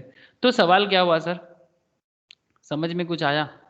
हेलो, बड़े कंपनी के केस में बड़े कंपनी के केस में नंबर ऑफ शेयर होल्डर ज़्यादा होता है, इसलिए उसको डिस्ट्रीब्यूट किया जाता है पर शेयर होल्डर पे। समझ में आ रहा है ना सर? तो इसको कहते हैं अर्निंग फॉर इक्विटी आने का। लेकिन इसमें इंटरेस्ट का बर्डन समझ में आया कि आपको कुछ भी हो जाए इंटरेस्ट तो आपको पहले देना ही पड़ेगा। बट अगर इक्विटी के लिए कुछ ना बचे, अगर यहाँ पर कुछ ना बचता इंटरेस्ट वगैरह देने के बाद, तो इक्विटी वाले आवाज़ नहीं उठा सकते, प्रेफरेंस वाले भी आवाज़ ज़्यादा नहीं उठा सकते, थोड़ा बहुत बोलेगा लेकिन ज़्यादा नहीं बोलेगा। बट इंटरेस्ट जो लोग लोन दिया है वो आवाज़ ज़रूर उठाएगा कि हमारा पैसा चुकता करो, हमारा पैसा चुकता करो। समझ में आ रहा है sir? Hello? Yes sir. Yes sir. तो ये होता है इंटरेस्ट का खेल। ये मैं normally CA inter and final में बताता हूँ, ठीक है? लेकिन ठीक है, मैं अभी पूरा डिटेल्स नहीं चर्चा किया, बस एक ओवरव्यू जो ज़रूरी है। इट्स ओके, जितना हुआ है काफ़ी है समझदारी के लिए। बाकी धीरे धीरे जब फंडामेंटल वगैरह सीखोगे ना और गहराई में जाके बात कर पाएंगे। अच्छा, तो फिर he is avoiding the need to raise डेब्ट which means he does not have to pay finance charges. जो बोल रहे थे उसको फाइनेंस चार्ज बोलते हैं, which translates to better profitability. मतलब अगर आपको लोन का इंटरेस्ट नहीं देना है तो आपका प्रॉफिट ज़्यादा होगा, अच्छा बात है ना। And third point, whenever you buy a shares of a company you are in essence of taking the same amount of risk as the promoter is taking. अगर आप किसी कंपनी का शेयर खरीदते हो ना सर, तो आप actually उतना ही रिस्क लेते हो जितना आपका बिजनेस का प्रोमोटर लेते हैं। बात कुछ समझ में आ रहा है? इक्विटी शेयर होल्डर का मतलब यही होता है। आप किसी भी कंपनी का शेयर खरीदो, इसका मतलब आप बिजनेस का ओनर बनते हो। इक्विटी का मतलब होता है ट्रू ओनर। क्या बोलते हैं sir? True owner. True owner means promoter जितना ओनर है आप भी उतने का ओनर हो, एज पर योर इन्वेस्टिंग। आप जितना परसेंटेज शेयर होल्ड कर रहे हो उतने का ओनर आप हो। और ओनर का मतलब ये होता है कि अगर कंपनी लॉस में जाए तो आपका लॉस, अगर कंपनी प्रॉफिट करे तो आपका प्रॉफिट। अगर कंपनी के पास कुछ नहीं है तो आपको बाबा जी का ठुल्लू, अगर कंपनी के पास बहुत कुछ है तो आप माला माल। कुछ समझ में आया? Yes sir. हाँ, ये Yes, होता sir. है एक इक्विटी शेयर होल्डर का कैरेक्टर। समझ लो सर, किस क्यों बोलते हैं equity share market investment is subject to market risk बोलते हैं ना sir. Share market investment is subject to market risk बोलते हैं। क्यों बोलते हैं? बिकॉज ये मार्केट है, ये मार्केट वोलाटिलिटी से चलता है, ठीक है? बिजनेस अप एंड डाउन हो सकता है, और उस बिजनेस के अप एंड डाउन में आपका अगर आप होगा तो आप प्रॉफिट में रहोगे, डाउन होगा तो बिजनेस लॉस में जा सकता है। कुछ बिजनेस है जो लॉस में गया है, जैसे मानो कि अगर आपने रिलायंस कम्युनिकेशंस में कभी इन्वेस्ट किया था, ठीक है? रिलायंस कम्युनिकेशन, दोनों रिलायंस से बात करेंगे। एक अंबानी, अनिल अंबानी, इसका शेयर्स डे बाय डे 5 साल में अगर आप देखो, 5 साल पहले 60 रुपीज़ था, आज 1.70 है। अगर किसी ने पागल की तरह 60 रुपये में खरीदा था तो आज पूरा का पूरा पैसा उसका डूब गया है। एक टाइम था जब इसका एक एक शेयर 800 रुपया का हुआ करता था, उसके बाद ऐसा गिरा, और एक टाइम था जब 400-300 रुपया हुआ करता था, फिर 800 में गया था, फिर बिजनेस एकदम खत्म, आज इसका बिजनेस नहीं चलता है। It's all depend on business, इसमें कोई रॉकेट साइंस नहीं है। आपको बस इतना समझना है बिजनेस अच्छा चलता है कि नहीं चलता, बिजनेस का मार्केट है कि नहीं है, इसका फ्यूचर है कि नहीं है। तो मतलब रॉकेट साइंस तो नहीं है, बट रिसर्च बहुत चाहिए। am I right sir? Rocket science नहीं है बट रिसर्च बहुत चाहिए। क्या मैं सही बोल रहा हूँ सर? हाँ सर। Yes sir. है ना? सबको समझ आ रहा है रे? हेलो? हाँ सर। अगर आप Yes, रिलायंस sir. इंडस्ट्री को देखो, उल्टा साइड में उसी का भाई, एक तरफ मैंने आपको रिलायंस कम्युनिकेशन दिखाया, दूसरा तरफ मैंने मुकेश अंबानी दिखा रहा हूं।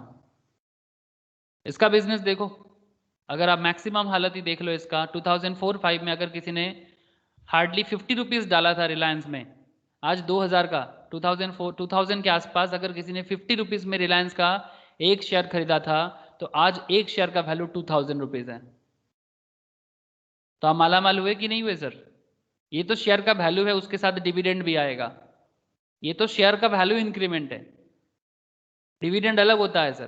प्रॉफिट का पार्ट आपको अलग से चेक से डिस्ट्रीब्यूट किया करेगा, आपके बैंक अकाउंट में डायरेक्ट हिट होगा, जितना शेयर होल्ड करोगे उसके बेसिस में। डिस्कस करूंगा सर डिविडेंड के बारे में।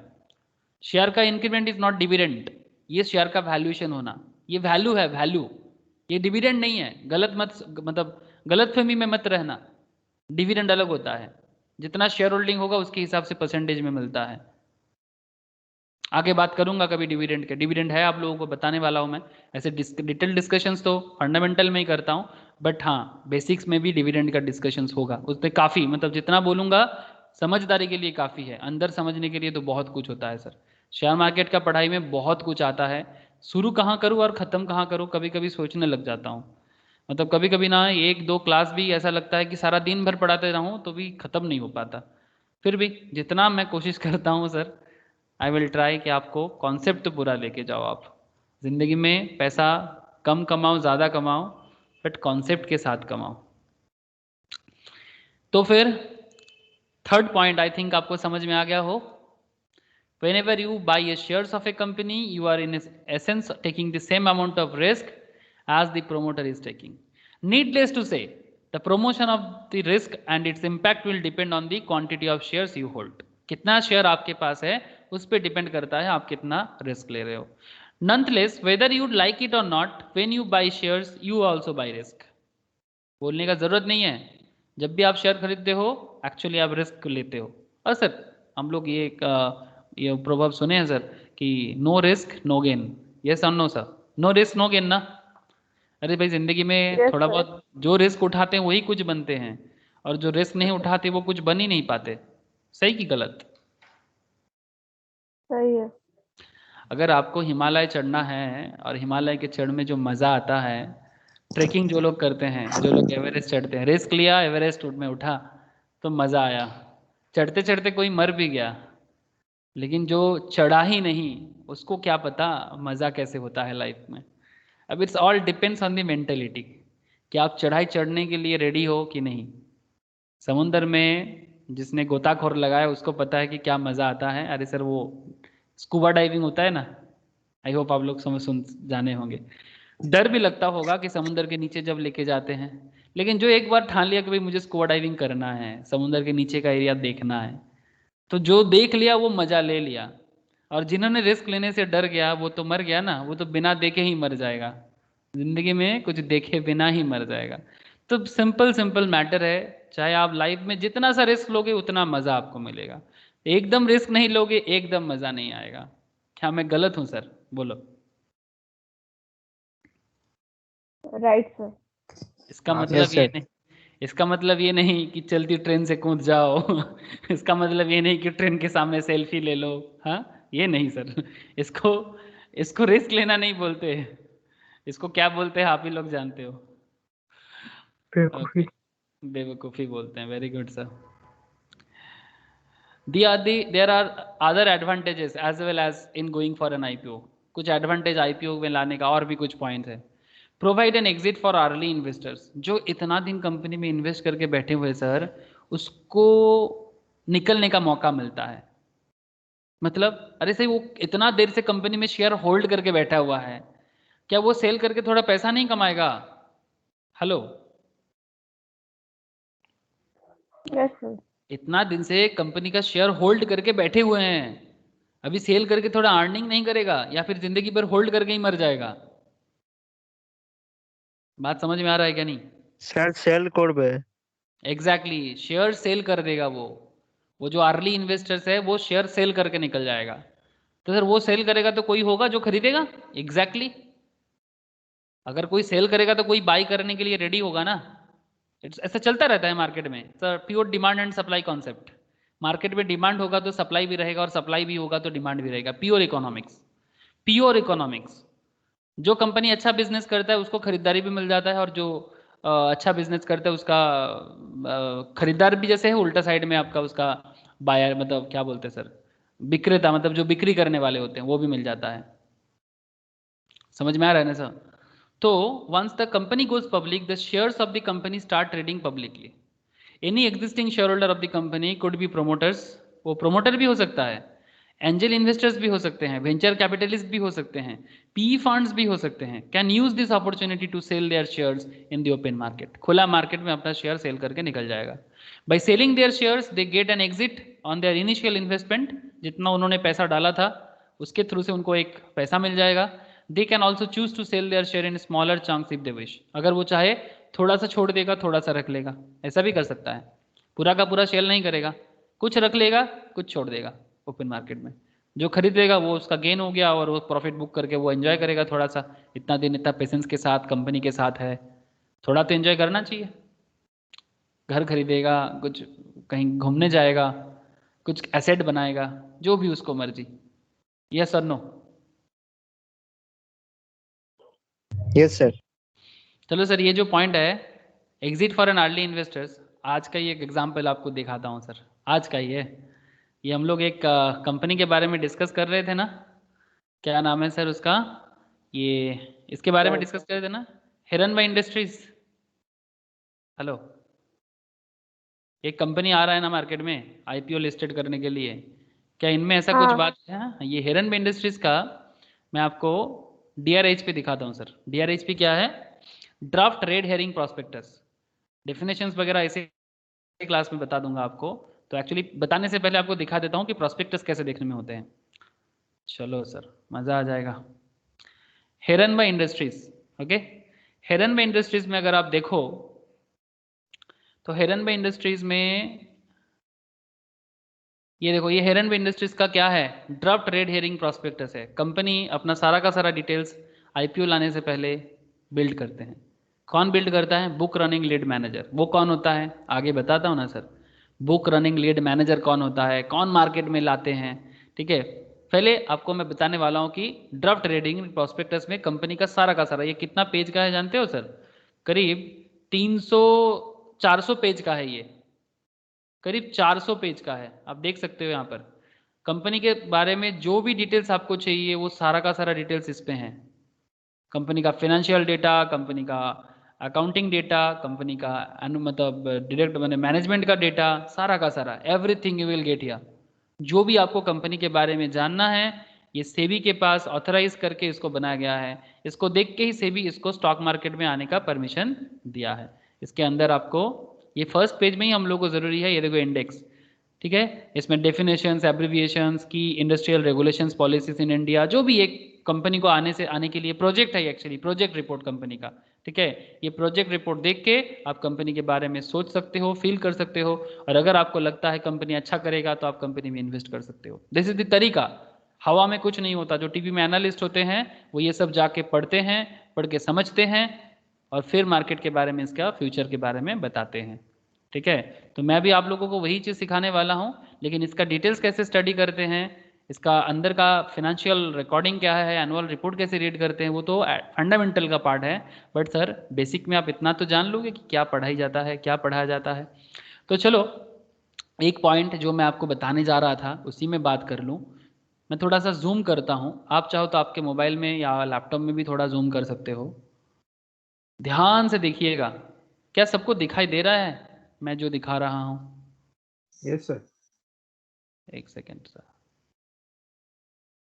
आप लोग ध्यान से देखो, इसमें कंपनी कितना करके ला रहा है सब कुछ लिखा है। Initial public offer up to equity share of face value कितना बोला sir? 10%, 10 rupees each. Hello, yes एक सर। एक शेयर का फेस वैल्यू 10% बोला है ना? अच्छा, फिर आगे देखो बोला कि company per equity share including share premium, अच्छा, एग्रीगेटिंग और comprising a fresh issue of up to equity share aggregating ₹600 million. मतलब जो फ्रेश इशू वो ला रहा है वो 600 मिलियन का, मतलब 60 करोड़ अप्रॉक्स, 60 करोड़ का है सर। मार्केट से 60 करोड़ रुपया उठाना चाहता है, उसको जरूरत है 60 करोड़ का। समझ गए ना 60 करोड़ का क्या जरूरत है? 60 करोड़ का क्या जरूरत है, समझ गए कि नहीं समझ गए? हम लोग का भी बिजनेस बना था, पैसा का जरूरत क्यों होता है? Capex. Hello, capex requirement. Very good sir, business का ग्रोथ के लिए चाहिए। इसके लिए ये जो 60 मिलियन इनको चाहिए फ्रेश इशू में, और उसमें उसको कितना शेयर वो सेल करेगा देखो। An offer for sale of up to 9,15,000 equity share. कितना है सर? नहीं sir, 90 lakh, I'm sorry, 90,15,000 equity shares. इतना शेयर्स वो मार्केट में ऑफर कर रहा है। दिखाई दे रहा है सबको? Hello, yes sir. Yes sir. Yes sir. Yes sir. इस 19,15,000 शेयर्स में से, ऐसा ही होता है सर, ये रियल चीज बता रहा हूं मैं, कोई आपको मतलब ऐसे उठा के नहीं बता रहा हूँ, रियल डेटा ही बता रहा हूँ, कंपनी के साइट से लिख के बता रहा हूँ आपको। 90,15,000 equity share comprising of up to 58,50,000 equity shares by Sadashiv के सेट्टी। मतलब ये कंपनी का प्रोमोटर है शायद कोई, या फिर इन्वेस्टर्स है कंपनी का। मैं एक्चुअली डिटेल्स अभी तक पढ़ा नहीं, बट इतना समझ में तो आ ही रहा है। सदाशिव के शेट्टी का 58,50,000 शेयर्स है। अच्छा, फिर आगे भी देखो आप, किसका किसका शेयर होल्डिंग है। 22,72,038 इक्विटी शेयर्स किसका है? रघुवीर K Shetty. 8,12,962 shares by Shyam's industries. ये एक अलग बिजनेस है जो इस कंपनी में इन्वेस्टमेंट करके रखा था। तो ये लोग अपना शेयर्स क्या करेगा? सेल करना चाहता है। कुछ समझ में आ रहा है सर? ये लोग अपना शेयर्स सेल करना चाहता है। Up to 40,000 equity shares by Basu K Shetty. 40,000 equity share Basu K Shetty का है, and up to 40,000 shares and by Vitthala K Bhandari collectively the selling share holders. ये लोग एक साथ मिलके टोटल 90,15,000 शेयर्स मार्केट में सेल करना चाहता है। अब पब्लिक के पास शेयर सेल किया जा रहा है, ठीक है, इसमें पब्लिक है, फाइनेंशियल इंस्टीट्यूशंस भी है, आगे बताता हूँ आपको कि कौन कौन कितना कितना खरीद सकता है, उसका भी एक डेटा है, ठीक है, कितने की किसके लिए कितना सेलिंग है, सारा का सारा बोल के रखा है। तो आई थिंक इतना तो आप समझ गए कि जब कंपनी लिस्टेड होता है तो उसका पीछे मकसद क्या होता है। जो अर्ली इन्वेस्टर्स है वो कंपनी में सेल करके क्या सर निकलना चाहता है, मतलब अभी उसका थोड़ा पैसा का जरूरत भी हो गया है ना। समझ में आ रहा है? Yes sir. कि एक कंपनी क्यों पब्लिकली आना चाहेगा? काफ़ी सारा रीज़न होता है। तो सबसे बड़ा रीज़न तो ये बहुत बड़ा रीज़न है एक, जिसका आपको आज ये इसी कंपनी से, ये जो हिरनबाई इंडस्ट्री से ही आपको पता चल गया। चलो इत्तेफाक है कि कंपनी का आज ही निकला है इसका एडवर्टाइजमेंट का डेटा, और 23 तारीख को वो मार्केट में लिस्ट भी हो रहा है, ठीक है। 23 से लेके, सॉरी लिस्ट 23 को नहीं हो रहा है, ऑफर चलेगा 23 से लेके, इसका ऑफर मार्केट में चलेगा 23 से लेके 25 तक। हाँ, 23 से लेके 25 तक 3 दिन ओपन रहता है, इसका ऑफर चलेगा अभी मार्केट में, ठीक है। तो ये ऑफर खत्म होने के बाद फिर एक सर्टेन डेट डिक्लेयर करेगा लिस्टेड कब होगा, ठीक है। अगर वो सब्सक्रिप्शन पे डिपेंड करता है कि कितना ऑथराइज शेयर्स में से कितना इशू हो रहा है, इशूड में से कितना पेड हो रहा है, सब्सक्राइब हो रहा है या पेड अप हो रहा है, उस पर डिपेंड करता है। 100% नॉर्मली चाहिए होता है आज के डेट में एक कंपनी को मार्केट में लिस्ट होने के लिए। As per rules 95% is there, but 100% ना हो तो लिस्टेशन होना मुश्किल होता है। अगर ओवर सब्सक्रिप्शन होगा तो क्या होगा वो भी मैं आपको समझाता हूँ। मतलब जितना शेयर ये मार्केट में छोड़ रहा है, अगर ज़्यादा उससे ज़्यादा एप्लीकेशन गिरता है, मतलब जितना वो जैसे कॉलेज में होता है ना, जितना सीट नहीं है उससे ज़्यादा अगर मतलब एप्लीकेशन गिर जाए तो फिर मुश्किल होता है, तो उसको ओवर सब्सक्रिप्शन बोलते हैं कंपनी के शेयर के केस में। समझ में आ रहा है? हेलो? Yes sir. तो जब से शेयर का दाम बढ़ता है क्या?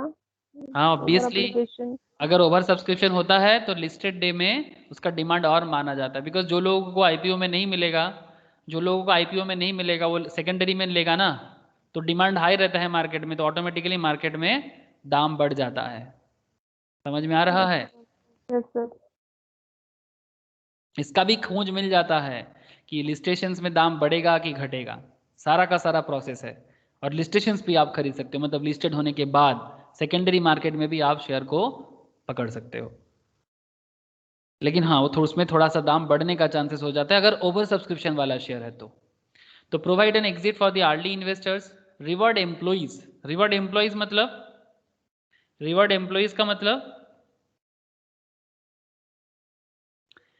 employees working for the company would have shares allotted to them as an incentives.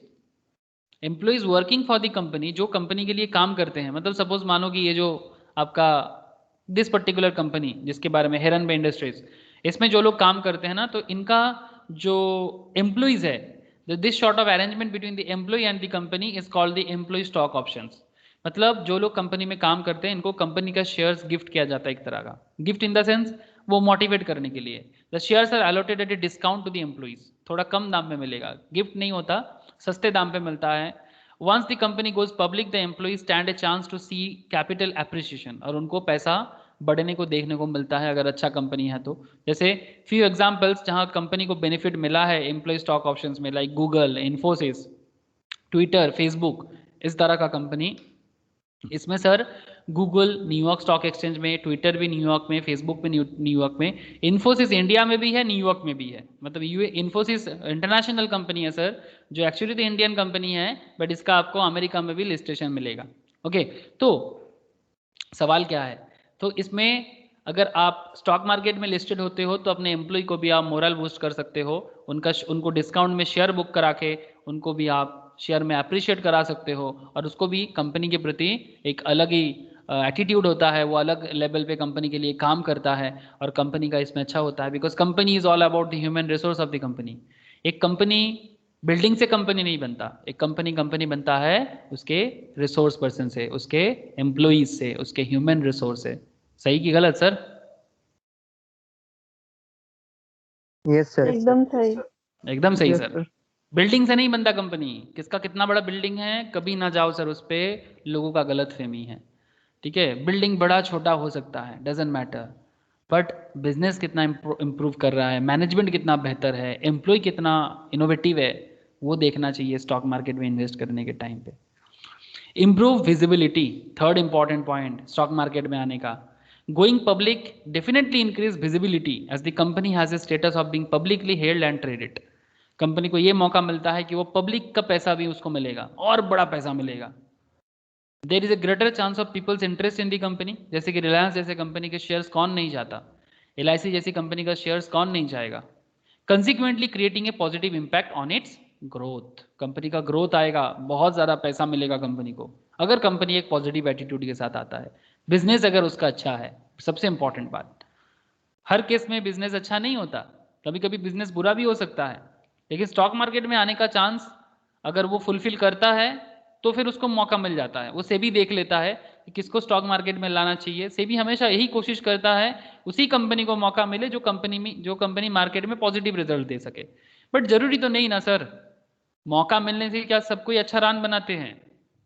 Cricket ही समझ लो ना सर, क्या मौका मिलते ही हर कोई अच्छा रन या अच्छा बॉलिंग कर लेता है, या फिर कभी नहीं कभी सर। दिक्कत होता है? नहीं सर। जैसे देखो ना, लास्ट टेस्ट मैच में अपना नदीम, एक बॉलर को चांस मिला था चेन्नई टेस्ट में, पहला टेस्ट में, पूरा नाम याद नहीं आ रहा है, नदीम उसका नाम मुझे याद आ रहा है, उसको वो अच्छा स्पिनर है, Shahbaz Nadeem, very good sir, अच्छा स्पिनर है बट वो कैपिटलाइज नहीं कर पाया। तो BCCI ने मौका दिया था, इंडियन टीम ने मौका दिया था, बट वो नहीं कर पाया। सिमिलरली सेबी भी बहुत सारे कंपनी को मौका देता है कि भाई रान बना के दिखाओ, रान बना के दिखाओ मतलब बिजनेस बना के दिखाओ तो आपको पैसा मिलेगा, मार्केट में लोग इन्वेस्ट करेगा, आप और बिजनेस बना के दिखाओ, कंपनी और इन्वेस्ट मिलेगा, कंपनी और बढ़ेगा। एग्जैक्टली सिमिलरली जैसे बड़े बड़े बैट्समैन बना के दिखा रहे हैं, लाइक विराट कोहली, रोहित शर्मा, हाँ आजकल ऋषभ पंत क्या खेल रहा है सर, सीरियसली मौका मिल नहीं रहा था, मिला तो फिर धीरे धीरे मैच विनर बन रहा है, मैच विनर बन रहा है। एग्जैक्टली कोई कोई कंपनी सीरियसली मैच विनर होता है, कोई कोई कंपनी एवरेज रह जाते हैं, कोई कोई कंपनी कर नहीं पाता। ये आपको समझना है, ये आपको समझना है एक इन्वेस्टर के तौर पे। यू हैव टू अंडरस्टैंड कि कौन बेहतर हो सकता है, कौन बेहतर नहीं हो सकता है, क्या उसको फिर से कभी चांस देना चाहिए, मतलब कंपनी को, प्लेयर्स नहीं। ये क्रिकेट के साथ मैं कभी कभी मेरा आदत सा बन गया है, because cricket specially test cricket के साथ ना स्टॉक मार्केट बहुत मैच करता है। जो लोग समझते हो क्रिकेट, टेस्ट क्रिकेट, तो समझदारी बढ़ाओ टेस्ट क्रिकेट का, और उसके साथ आप स्टॉक मार्केट को मैच कराओ, लाइफ में बहुत नॉलेज मिलेगा। मेरा जो भी सीनियर है स्टूडेंट्स लोग, मैं जब पहले पहले बताता था ना, कोई कोई बोलता था सर क्रिकेट क्यों लाते हो बीच में, तो आजकल बताते हैं सर वो क्रिकेट क्यों लाते हो, आजकल समझ आता है। हर नॉर्मल क्रिकेट नहीं, मैं नॉर्मली हाँ टेस्ट, T20, वनडे सारा का सारा बताता हूँ, सारा का सारा हर कॉन्सेप्ट का इंपॉर्टेंस है स्टॉक मार्केट में, कभी आपको रिलेट कराऊंगा मैं आपको। अच्छा, इम्प्रूव विजिबिलिटी में बात कर रहे थे, so let's just build on our fictional business story from the previous chapter little further for figure out the IPO details of this company. तो अल्टीमेटली एक कंपनी IPO क्यों लाना चाहता, I think clear. First of all उसका capex requirement meet करना, second thing डेब्ट नहीं लेना है, लोन का बार्डन पे नहीं गिरना है, थर्ड थिंग जब भी आप किसी कंपनी का शेयर खरीदते हो तो आप कंपनी का रिस्क भी लेते हो, तो जो इक्विटी शेयर होल्डर होता है उनको पेमेंट करना मैंडेटरी नहीं है, उनको डिविडेंड देना एज पर लॉ मैंडेटरी नहीं है। कुछ अदर कॉन्सेप्ट में अर्ली इन्वेस्टर्स को एग्जिट करने का मौका मिलता है, एम्प्लॉय को रिवार्ड मिलता है, इम्प्रूव विजिबिलिटी बढ़ता है कंपनी का, कंपनी सभी के सामने आ जाते हैं, पब्लिक का ट्रेडिंग करने का मौका मिल जाता है, कंपनी के लिए भी ग्रोथ के लिए बड़ा अपॉर्चुनिटी आ जाता है। सो अगर हम लोग अपना जो कॉटन टी शर्ट कंपनी था उसको लिस्टेड करना चाहते हैं, if you recollect the company को कितना चाहिए था, 200 करोड़ चाहिए था, याद आ रहा है सर? कंपनी को 200 करोड़ चाहिए to fund their capex and the management had decided, वो जो लास्ट क्लास का जो डेटा था उसी से लिए sir, to fund this partly by internal accrual and partly by filing for an IPO. तो वो क्या सोच रहा है कि ये 200 करोड़ वो थोड़ा बहुत अपने इंटरनल मतलब जो प्रॉफिट है थोड़ा बहुत उनके पास उससे लेना चाहता, और बाकी कुछ परसेंटेज वो आईपीओ से लेगा, 50-50 करना चाहता है। अगर आप रिकलेक्ट करो लास्ट क्लास का डेटा को, मैंने आपको स्टार्टिंग में आज भी रिवाइज कराया, उसके पास 16% ऑथराइज कैपिटल है ना सर? उसके पास 16% ऑथराइज कैपिटल है, याद है सर सबको? Yes sir. है ना?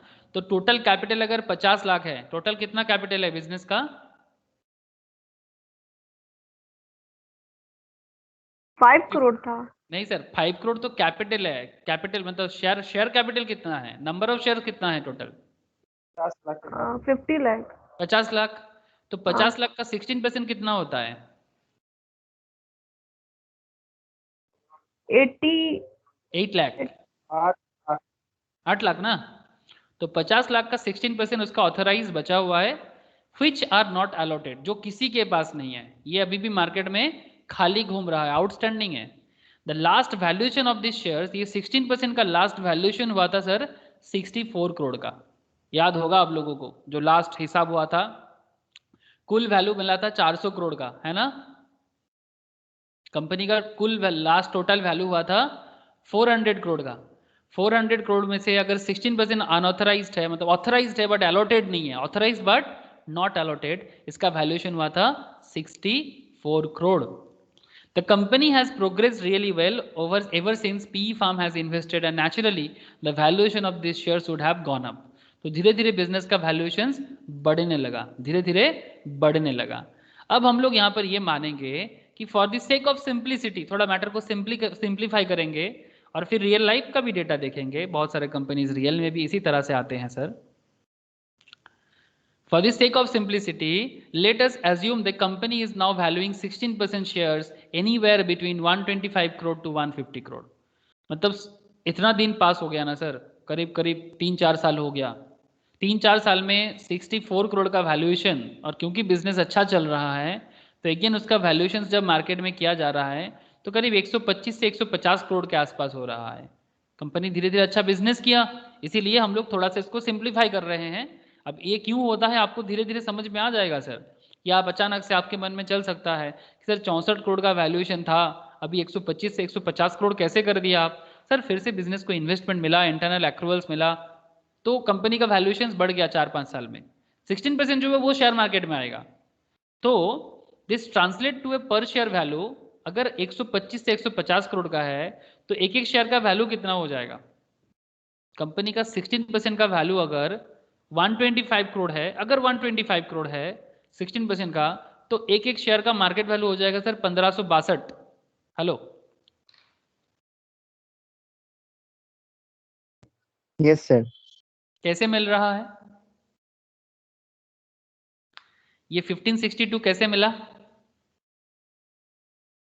डिवाइड करो करके हो 150 से अगर आप 8 लाख शेयर को डिवाइड करोगे, 150 करोड़ था ना, अगर 150 से डिवाइड करोगे तो फिर कितना हो जाएगा?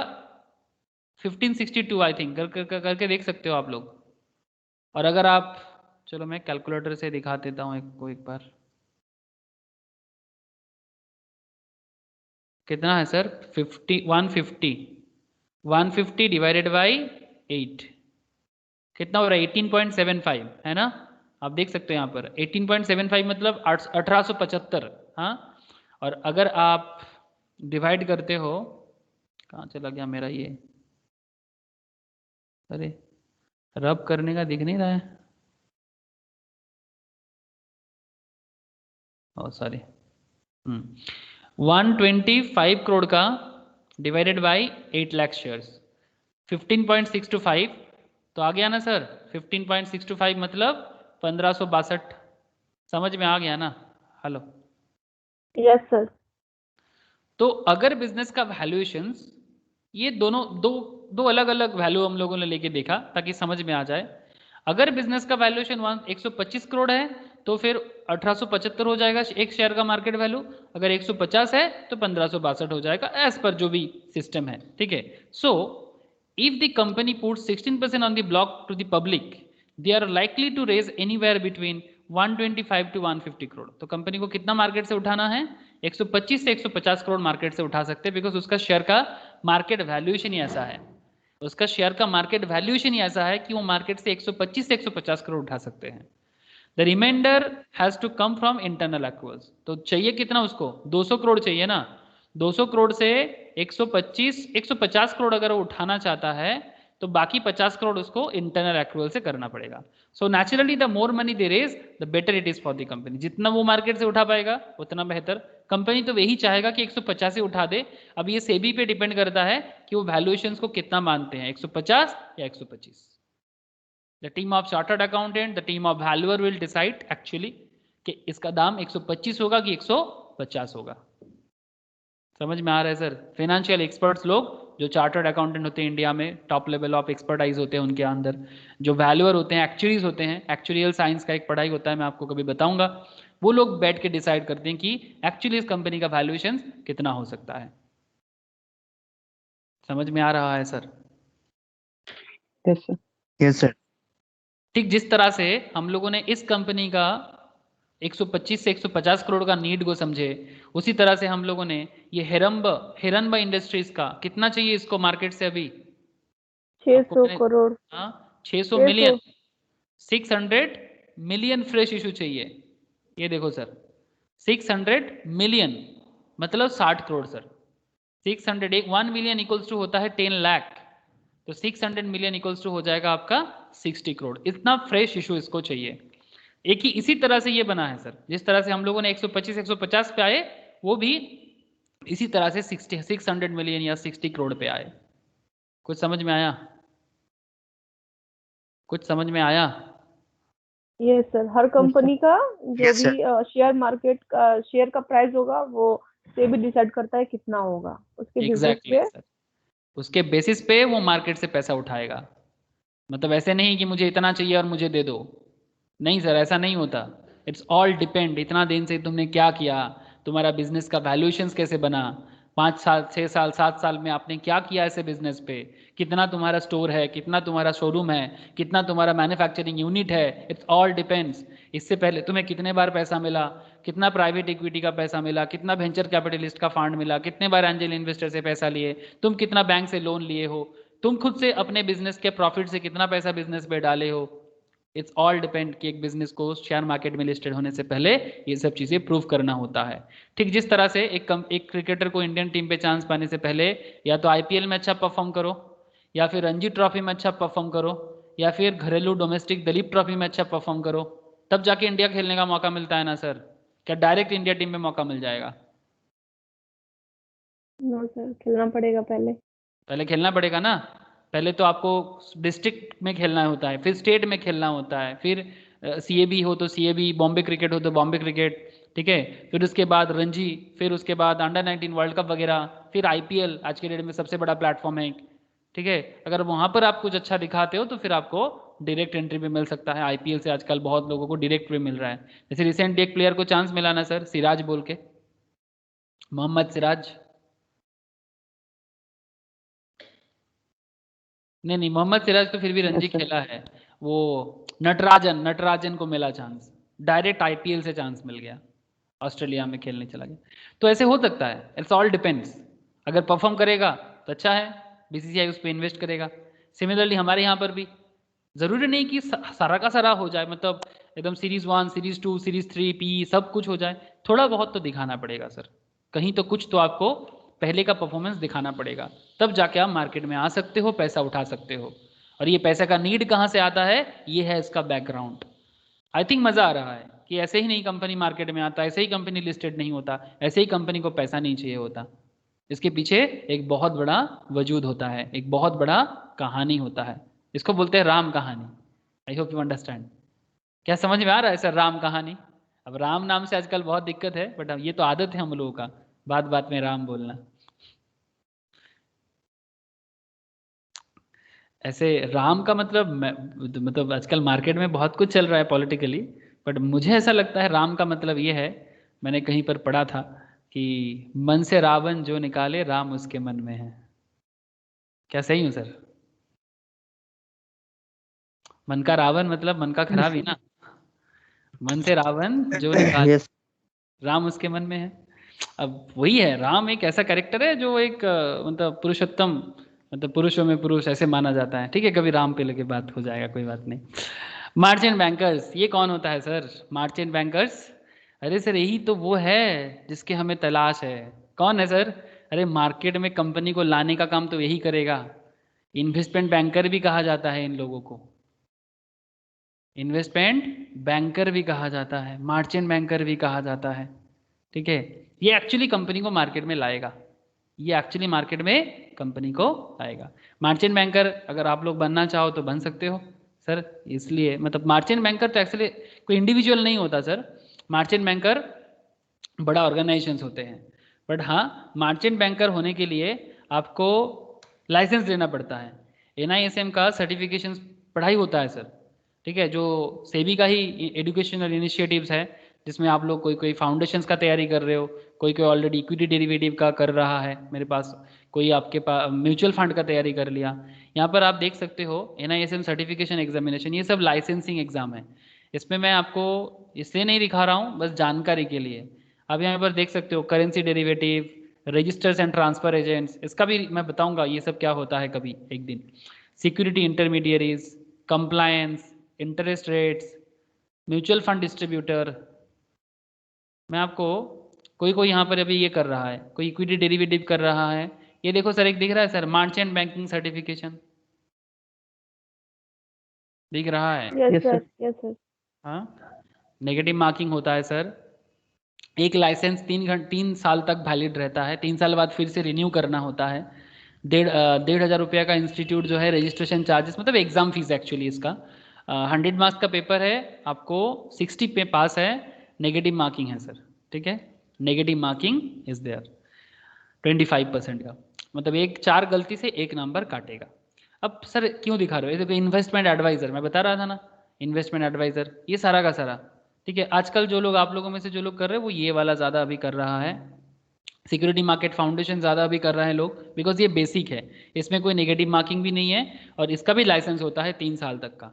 आप देख सकते हो यहाँ पर लिखा होता है, ये देखो सर्टिफिकेट वैलिडिटी 3 साल। तो 3 साल बाद क्या करेंगे सर? अरे तो 3 साल बाद फिर से आपको अगर इसी मार्केट में जॉब वगैरह करते हो ना, तो वो नॉलेज आ जाएगा और फिर से बैठोगे तो आपको मिल जाएगा। That's a different issue. मैं इसलिए बताया बिकॉज इसका पढ़ाई होता है। मार्चेंट बैंकर बनने के लिए आपको लाइसेंस भी चाहिए होता है, लेकिन मर्चेंट बैंकर बड़े बड़े ऑर्गेनाइजेशन होते हैं, उसमें टीम होता है, पैसा भी चाहिए होता है मार्चेंट बैंकर के पास। आपके पास पैसा हो तभी आप मार्चेंट बैंकर का काम कर सकते हो, लेकिन हाँ नौकरी भी कर सकते हो, बाद में पैसा मिल जाए तो फिर आप बिल्डअप कर सकते हो, अपना मार्चेंट बैंकिंग फार्म भी बना सकते हो। चलो सर, मार्चेंट बैंकर का काम दिखा दो जो आपको बताना है। एग्जैक्टली सर, बनना कैसे है वो भी दिखा दिया, एग्जाम पास करके बन जाओगे सर। यही सब नॉलेज चाहिए जो अभी पढ़ रहे हो। ठीक है, थोड़ा और डिटेल्स फंडामेंटल। रेंट देवा जाए तो हाँ बोलो बोलो। लाइसेंस रेंट देवा जाए।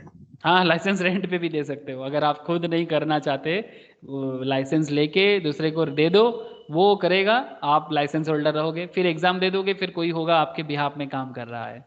ठीक है, तो फिर पैसा किसको मिलेगा? पैसा अरे भाई बांट लोगे, जो काम देख रहा है उसको भी मिलेगा, लेकिन लाइसेंस आपका है तो आप थोड़ा बहुत ले लोगे। हेडेक आपका कुछ नहीं है, आप बस एग्जाम पास करो, मतलब वैसा अंडरस्टैंडिंग होना चाहिए ना।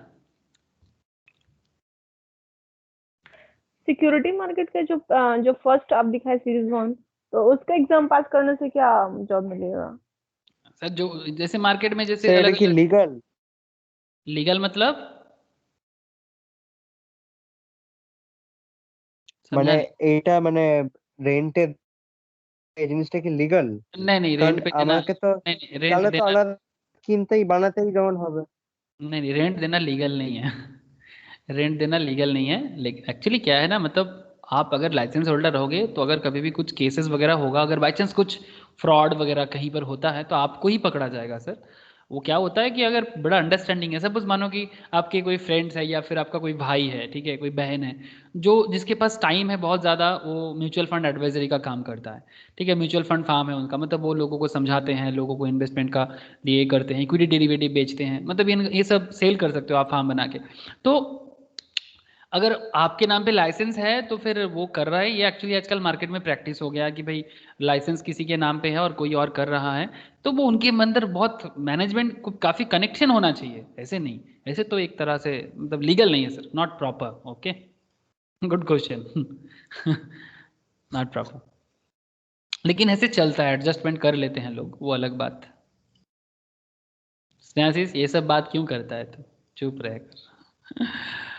ओके, समझ में आ रहा है ना सर? अच्छा, जैसे ये इनकी पूछ रहा था सर कैसे जॉब मिलता है, सर ऐसे मार्चेंट बैंकिंग कंपनीज में जॉब मिलेगा, ठीक है, मार्चेंट बैंकिंग कंपनीज में जॉब मिलेगा, ब्रोकिंग कंपनीज में जॉब मिलता है, बैंक में जॉब मिलता है, ठीक है, बैंक वगैरह है ना सर, बैंक में आप जाओ, आजकल बैंक में जाने से आपको ना ये डीमैट अकाउंट ओपन करने के लिए बोलता है, क्या मैं सही बोल रहा हूँ? आप HDFC में जाओ, Yes, एक्सिस sir. बैंक में जाओ, वो डीमैट अकाउंट ओपन करने के लिए बोलेगा। जैसे HDFC बैंक एक बहुत इंडिया का सबसे बड़ा बैंक है प्राइवेट बैंक में से, ठीक है, ICICI में जाओ वो भी बहुत बड़ा है। अब ICICI बैंक है एक तरफ, और उसका ICICI सिक्योरिटीज है एक तरफ। तो ये लोग क्या करता है, ये देखो ICICI सिक्योरिटीज, ये एक्चुअली ICICI का ब्रोकिंग फर्म है, वो स्टॉक मार्केट में भी है। ICICI सिक्योरिटीज ये भी नेशनल स्टॉक एक्सचेंज में लिस्टेड एक कंपनी है, लेकिन ICICI securities actually broking firm है, किसका? ICICI ग्रुप का। अब ICICI is a brokerage service limited, okay, parent organization इसका ICICI, मतलब ICICI बैंक का इसमें सब्सिडरी मतलब होल्डिंग है, ठीक है, मतलब ICICI bank ICICI broker securities में 51% से ज़्यादा होल्ड करके रखे हैं। ये सब जब जो लोग लॉ जानते हो समझते हो, तो इसलिए अगर आप बैंक में मतलब बैंक कैसे नौकरी देता है, कोई भी बैंक, उसका स्टॉक मार्केट रिलेटेड काम है और लोग उनको पैसा मिलता है सर काफ़ी ज़्यादा, तो वो आपको बोलेगा कि भाई डीमैट ओपन करो, डीमैट रिलेटेड जो भी काम है वो उसको करो, तो बैंक में भी नौकरी मिलता है। और बैंक वेट कर रहा है आजकल कि NISM क्वालिफाइड लोग आ जाए, लाइसेंस भी होगा, वो लोग काम भी करेगा, नॉलेज भी रहेगा, इट्स वेरी मतलब ऑब्वियसली इट्स एडवांटेज। और साथ में कॉमर्स का अच्छा नॉलेज हो तो बहुत बढ़िया रहता है, और उसके साथ थोड़ा सेल्स पावर, मार्केटिंग पावर थोड़ा होना चाहिए, ठीक है, तो आप लोगों को समझा सकते हो, इसके लिए नॉलेज चाहिए, जैसे आप नॉलेज ले रहे हो आजकल, ये नॉलेज लो, तो इस तरह से जॉब मिलता है sir. I hope you understand, थोड़ा बहुत तो समझ में आ रहा है। कभी डिटेल्स डिस्कस करेंगे सर, अगर आप लोगों का इतना डिमांड है तो मैं कभी आप लोगों के साथ डिस्कस करूंगा कि किस कोर्स में आपको कैसा जॉब मिलता है और उसके पीछे का रीज़न क्या होता है, ठीक है। ऐसा नहीं कि ये स्टॉक मार्केट का पढ़ाई है तो सिर्फ स्टॉक मार्केट है, स्टॉक मार्केट मतलब स्टॉक मार्केट के साथ कितना सारा ऑर्गेनाइजेशन जुड़ा हुआ है आप देख सक रहे हो ना सर। स्टॉक मार्केट क्या अकेला BSE और NSE है? हेलो सर, क्या sir BSE and NSE stock market है? क्या लग रहा है आप लोगों को? नहीं। हाँ, स्टॉक मार्केट एक बहुत बड़ा समुंदर है, इसके अंदर कितना सारा रिवर है, कितना सारा तालाब है, खत्म नहीं कर सकते। कनेक्शन कनेक्शन कनेक्शन कनेक्शन बहुत सारा, और बैंक के बिना तो कुछ नहीं होता। आप लोगों को मैं एक चैप्टर पढ़ाया था इंटरमीडिएरीज, याद है सर? फाइनेंशियल इंटरमीडिएरीज याद है? बेसिक का स्टार्टिंग में ही स्टार्ट हुआ था, हाँ सर, हाँ है ना? तो वो इतना सारा इंटरमीडिएरी कंपनीज, इतना सारा इंटरमीडिएरी फार्म्स, वहां पर कौन नौकरी करेगा? अरे जिनको जानकारी रहेगा फाइनेंशियल मार्केट का वही ना करेगा। तो एक एक अलग अलग ऑर्गेनाइजेशन पे अलग अलग काम, लेकिन अल्टीमेटली नॉलेज का जो एरिया है वो इसी का है। बैंक्स में भी वो गवर्नमेंट बैंक का नौकरी का अलग बात है, अब गवर्नमेंट बैंक में जो लोग काम करते हैं वो लोग डब्बा है, कुछ अपडेशन नहीं है उनका, with respect to all the government employee. Seriously डब्बा इसलिए बोल रहा हूँ, वो सिर्फ कम्पिटिटिव एग्जाम पास करके जाते हैं, वो 2 दिन का कुछ वो कैश जमा करना और कैश देने का कुछ ट्रेनिंग लेता है, लोन प्रॉपरली देना ही नहीं जानता, गलत लोगों को लोन देता है। आप कोई भी सरकारी बैंक का डिटेल्स निकाल के देख लो, except State Bank of India, थोड़ा बहुत हालत अच्छा है, मतलब इतना डब्बा हालत। इसलिए क्या कर रहा है सेंट्रल गवर्नमेंट, मैं आपको बजट के क्लास में नहीं बताया था कि सारा का सारा सेंट्रल गवर्नमेंट बैंक को मार्ज कर रहा है प्राइवेट बैंक के साथ, ये sir no sir? Yes sir. है ना? और प्राइवेट बैंक का क्या है ना, प्राइवेट जो कंट्रोलिंग बैंक होता है उनको पता होता है कि उनको डेवलप करना है और उनको नॉलेजेबल लोग चाहिए। वो सुखी बुखी सरकारी एम्प्लॉय का जो कॉन्सेप्ट है उस तरह का लोग नहीं चाहिए, इसलिए वहां पर जॉब में ज़्यादा निकलते हैं और परफॉर्मेंस करोगे तो बहुत ऊंचा तक जाओगे। ये अलग बात की सरकारी जॉब का जो एक बेनिफिट है बैठे बैठे, लेकिन मैं आपको बता रहा हूँ सर धीरे धीरे सरकारी नौकरी नहीं रहेगा, एक्सेप्ट जो ऑर्गेनाइजेशन सरकारी लेवल में अपने आप को अच्छा डेवलप करेगा सिर्फ वही सरकारी ऑर्गेनाइजेशन रहेगा, बाकी एक भी सरकारी ऑर्गेनाइजेशन नहीं रहेगा। बिकॉज कोई भी ऑर्गेनाइजेशन लॉस पे नहीं चल सकता, और कंपनी लॉस में इसलिए चलते हैं बिकॉज उस पर्टिकुलर ऑर्गेनाइजेशन का एम्प्लॉय उसको लॉस में लेके जाते हैं सर। Ultimately employees are the main resource person of that particular organization. Loss में जाते हैं इसलिए बिकॉज उसका हेड ऑफ द डिपार्टमेंट, उसका मिडिल डिपार्टमेंट, उसका लोअर डिपार्टमेंट काम नहीं करता। इसमें कोई गलती नहीं है, मैं कोई रॉन्गनेस नहीं बता रहा हूँ, और इसमें कोई नेगेटिविटी नहीं है। बहुत लोग सोचते हैं सरकारी नौकरी मिल जाए, सरकारी नौकरी मिल जाए। सर देखो दुनिया को, देखो आगे समझो, सरकारी लोग काम नहीं करता, ऑर्गेनाइजेशन डे बाय डे खत्म हो रहा है। इसीलिए करंट लॉस मेकिंग में कितना दिन तक चलाओगे आप लोग? हम लोग टैक्स का पैसा जमा करते हैं सरकार के पास, सरकार उसको सब्सिडी करके ऑर्गेनाइजेशन, इस बार भी 20,000 करोड़ का दिया है, लास्ट ईयर तो 2 लाख करोड़ का बैंक को बचाने के लिए दिया था। कहाँ का, किसका पैसा? हमारा टैक्स का पैसा। अरे भाई इसको बचाने उसको बचाने अगर पैसा खर्च हो जाएगा तो डेवलपमेंट कहाँ से होगा? ऑर्गेनाइजेशन है तो फिर उसको कम से कम सर्वाइवल तो कराओ, थोड़ा बहुत प्रॉफिट में तो रखो। इसलिए प्राइवेट ऑर्गेनाइजेशन क्या है ना, बन रहा है। प्रॉब्लम यही है कि जो सरकारी लोग हैं वो काम नहीं करता। They are knowledgeable, they are highly knowledgeable, इतना सारा एग्जाम क्रैक करके 50-50 करोड़ के बीच में नौकरी मिलता है, कोई आम थोड़ी है, खास है सर, लेकिन काम नहीं करता। एनवायरनमेंट ही ऐसा है। With all respect to the good employees जो सरकारी लेवल में अच्छा काम कर रहे हैं, उनको रेस्पेक्ट करते हुए बोल रहा हूँ मैं। लेकिन ये इस तरह का ऑर्गेनाइजेशन, कितना सारा प्राइवेट सरकारी बैंक बंद हो गया, सब प्राइवेट के साथ मार्च कर दिया गया, जानते हो आप लोग? क्या मैं सही बोल रहा हूँ सर? बोलो ना, गलत हो तो भी बताओ। नहीं सर सही बोल रहे हैं। तो exactly these are the things. ठीक है सर, वो जॉब मार्केट के बारे में फिर कभी बात हो जाएगा। चलो सर मर्चेंट बैंकर का काम देख लेते हैं। Having decided to go public, the company must now do a series of things to ensure successful initial public offering. The first and foremost step would be to appoint a merchant banker. सबसे पहले तो अगर company को IPO लाना है तो merchant banker appoint करो। Merchant banker को बुक रनिंग लीड मैनेजर भी कहा जाता है, BRLM, या फिर लीड मैनेजर, जो लीडिंग करके कंपनी को लाएगा मार्केट में, सेबी के साथ काम करेगा। से मतलब वो एक्चुअली प्राइवेट में ही होता है, प्राइवेटली ही होता है, प्राइवेट लेवल में ही होता है, सरकारी कुछ नहीं होता। Job of a merchant banker is to assist the company with various aspects of the IPO process including conduct due diligence, जो भी प्रॉपर लीगल वर्क है of the company filing for an IPO, ensure their legal compliance. Legal compliance से CS का बहुत काम होता है इसमें। जो लोग कंपनी सेक्रेटरी का तैयारी कर रहे हो, अगर आप में से कोई यहाँ पर हो जो सीएस करते हैं या फिर करेगा, तो उसमें लीगल काम सीएस का बहुत होता है। सीए का भी, सीए एंड सीएमए का भी बहुत काम होता है कि वो लोग इसका पूरा का पूरा अकाउंटिंग पैटर्न जो होता है ना, वैल्यूएशंस पैटर्न, उस पर काम करते हैं। और लीगल जो भी होता है, ड्राफ्टिंग वगैरह जो बोल रहे हैं ना सर, कंप्लायंस, ये सब में सीएस का काम बहुत होता है। And also issue A due diligence certificate. Due diligence certificate should work closely with company and prepare their listing documents including draft red herring prospectus। अभी मैं आपको दिखा नहीं रहा था सर, ये क्या है sir? Draft red herring prospectus ही तो है। हेलो, ये जो मैं आपके सामने तब से पढ़ रहा हूं, ये क्या है? ड्राफ्ट रेड हेयरिंग प्रोस्पेक्टस ही तो है। यस सर, है ना? तो ये BRLM जो होता है, बुक रनिंग लीड मैनेजर, इन्हीं को एक्चुअली ये ड्राफ्ट रेड हेयरिंग प्रोस्पेक्टस बनाना होता है। इसको ड्राफ्टिंग करते हैं कंपनी सेक्रेटरीज, एंड इसको बनाने के पीछे काम करते हैं बुक रनिंग लीड मैनेजर। अगर मैं आपको इस कंपनी का दिखाऊं, ये देखो सर,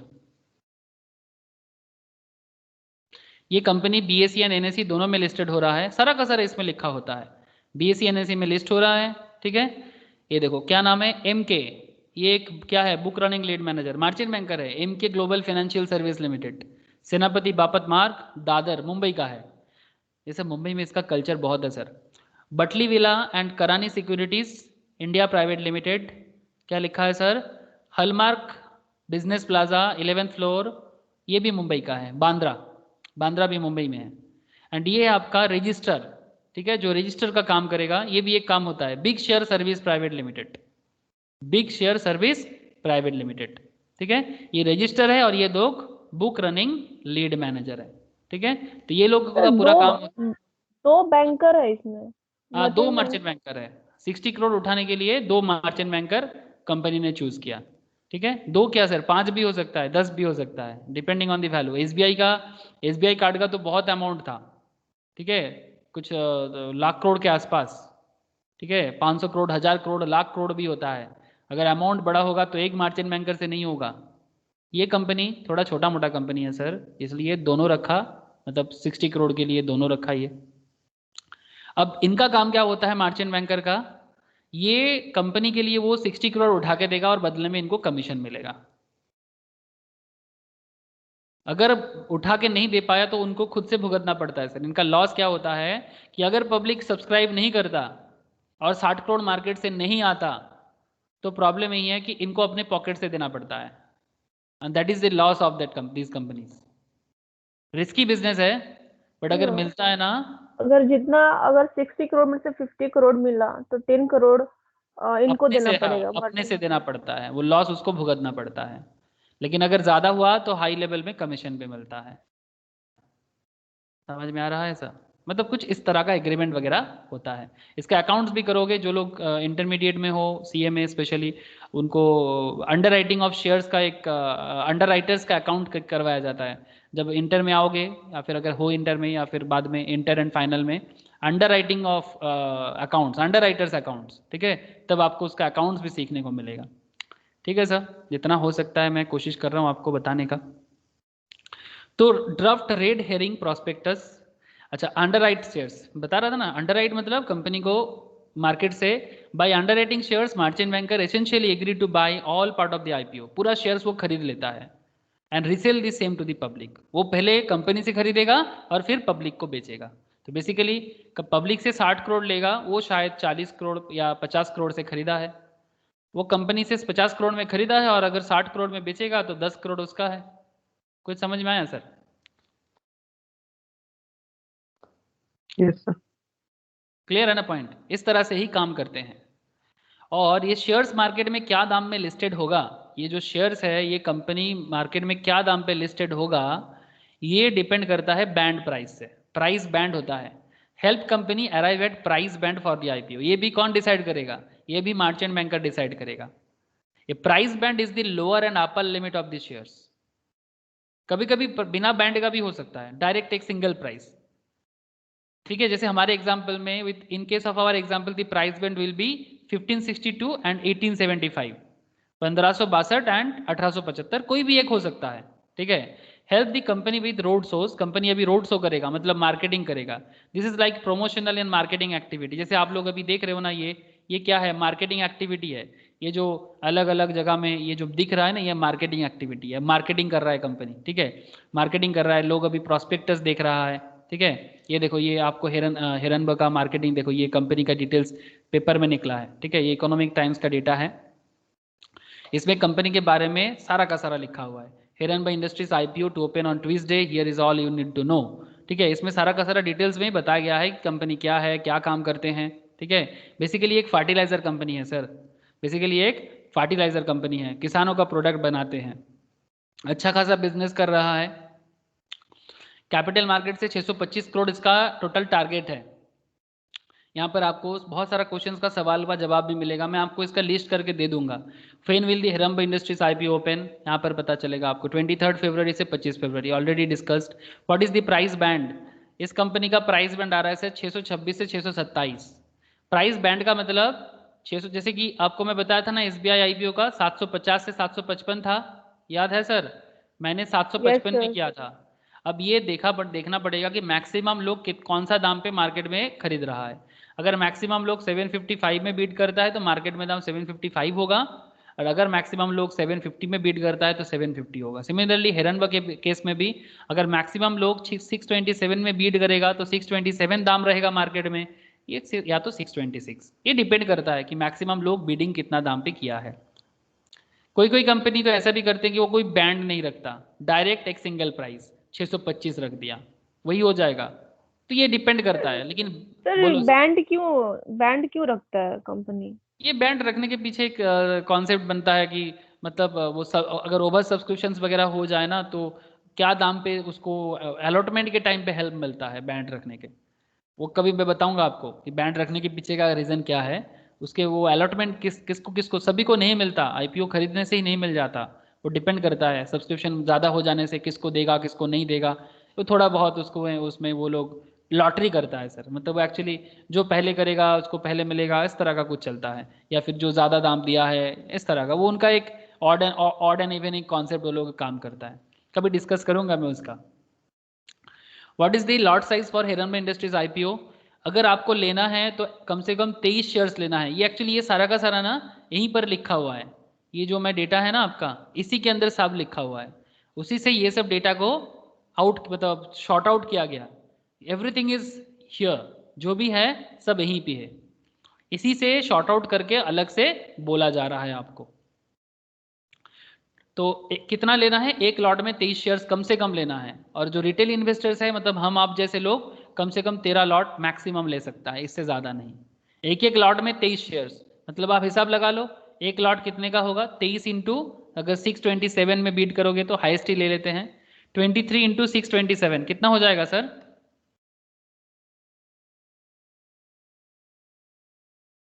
ट्वेंटी इंटू 627 कौन बोलेगा? 23 इंटू 620 सॉरी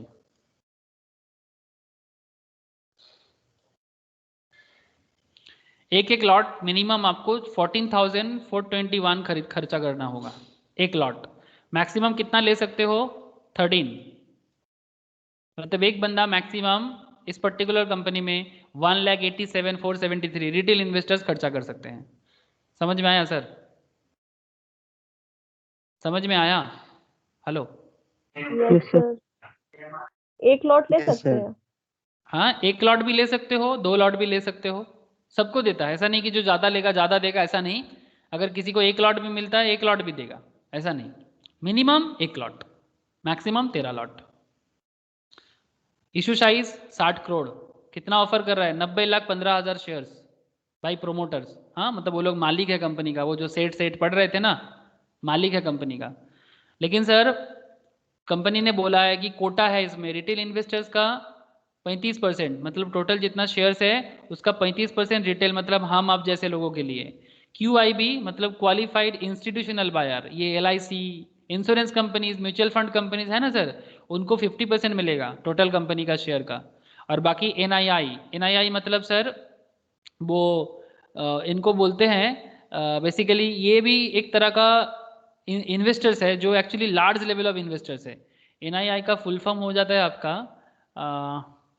ओहो, ये भी एक इन्वेस्टर्स है, मुझे NII का फुल फॉर्म एग्जैक्टली याद नहीं आ रहा है। मोटा मोटी इसका मतलब ये होता है कि एक मिनट देख ही लेते हैं, रुको। जो इंडिविजुअल लेवल पे बड़े इन्वेस्टर्स होते हैं, इंडिविजुअल जैसे कि Rakesh Jhunjhunwala type of investors, NII NIPO, एक सेकेंड, ये इतना सारा फुल फॉर्म होता है ना। Non institutional investors, sorry sir, मैं तब से याद कर रहा था, याद ही नहीं आ रहा है। नॉन इंस्टीट्यूशनल इन्वेस्टर्स, समझ में आया ना सर? मतलब जो इन्वेस्ट तो कर रहा है बट वो इंस्टीट्यूशन नहीं है, बट बड़े अमाउंट में इन्वेस्ट करता है, बड़े अमाउंट में इन्वेस्ट करते हैं, उनके लिए 15% का कोटा है। समझ में आ रहा है?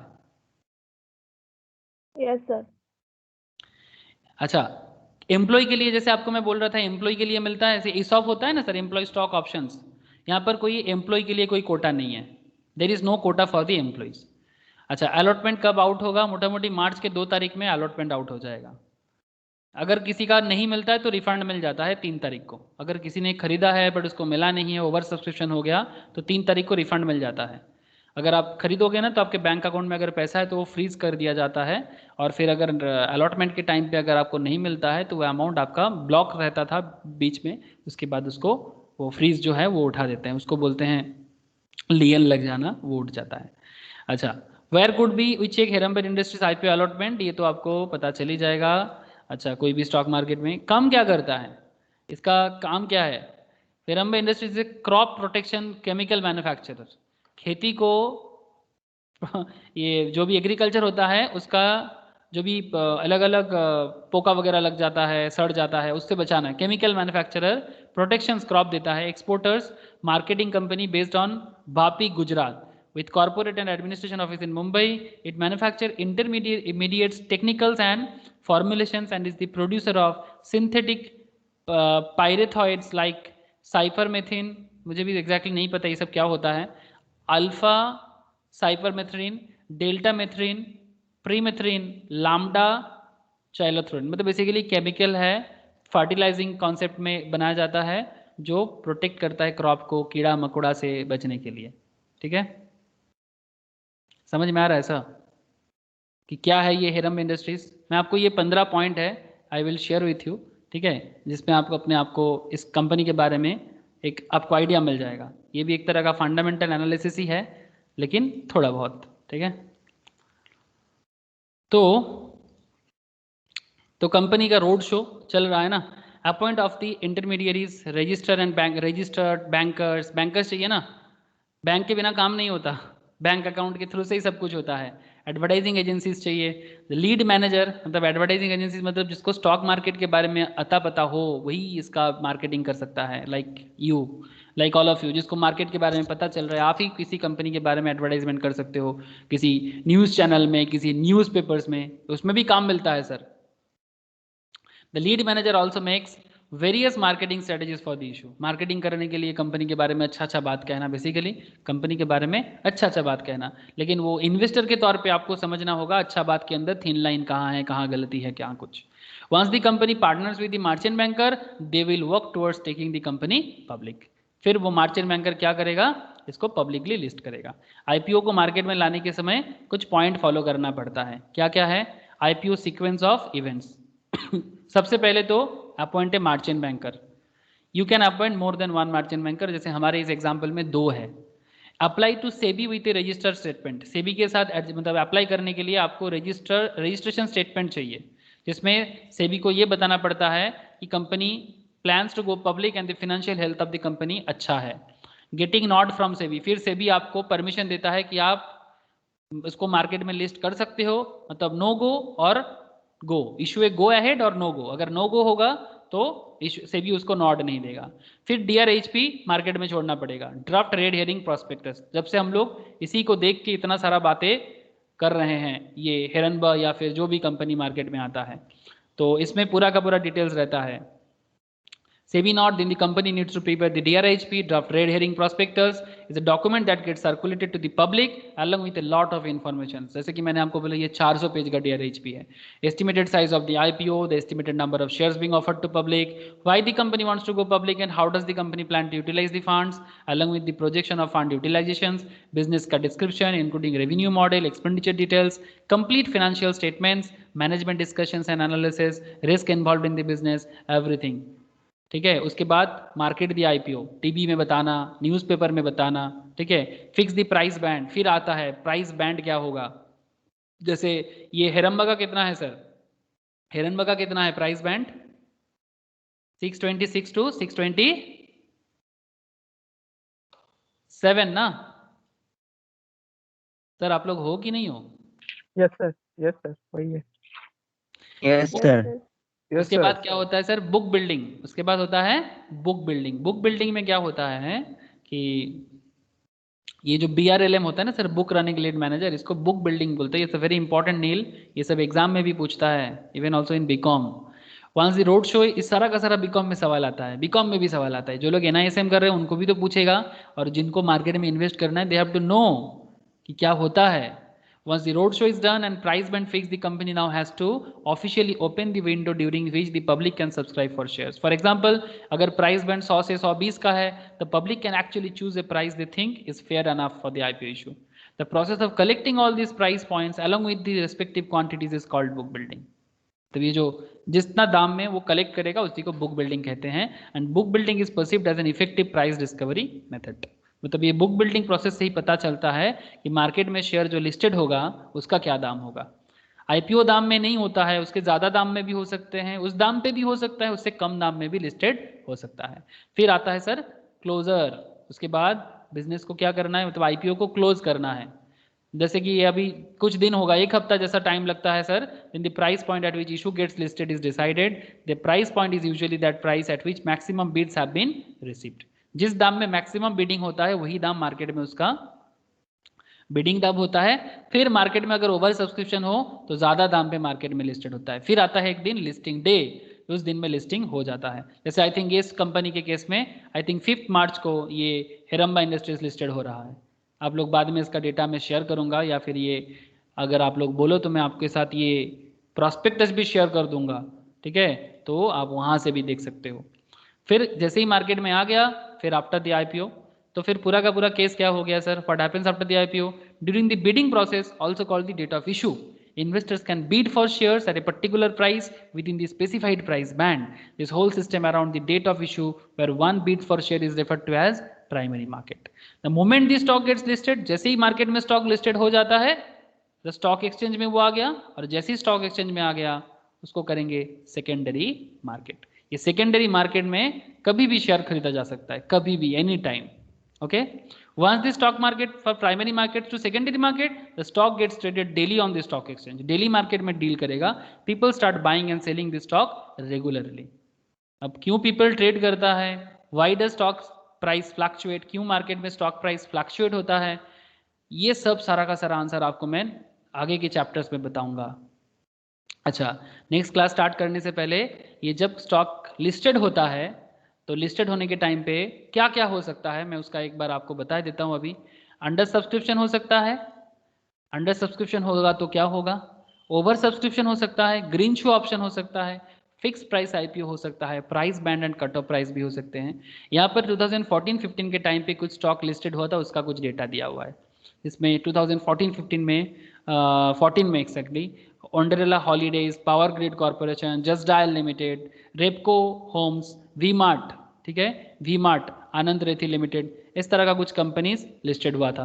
तो जिसका अगर आप आज का हालत देखो, उस टाइम पे लिस्टेड हुआ था 195, 215 ऐसे दाम पे, ठीक है।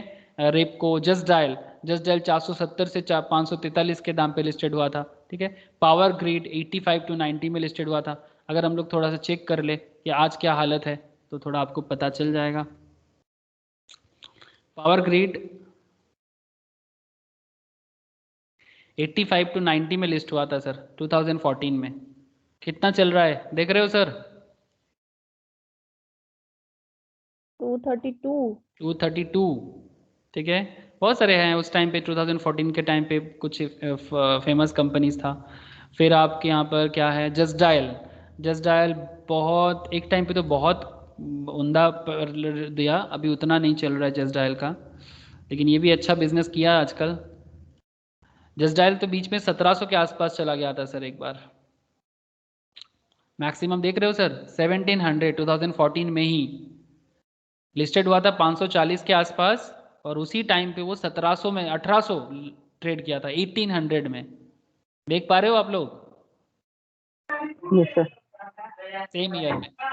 तो कोई कोई स्टॉक डिपेंड करता है मार्केट में, बिजनेस सिनारियो पे। अभी भी अच्छा है 640, बट अभी बिजनेस में वो वाला बात नहीं है, बट फिर भी रिसेंटली लॉकडाउन में अच्छा बिजनेस किया, 400 से 640 के आसपास का अच्छा बिजनेस किया। मेरा भी इसमें लिस्टिंग वगैरह है, मतलब मार्केटिंग का जो भी डेटा वगैरह होता है sir, just the lead provider है बेसिकली।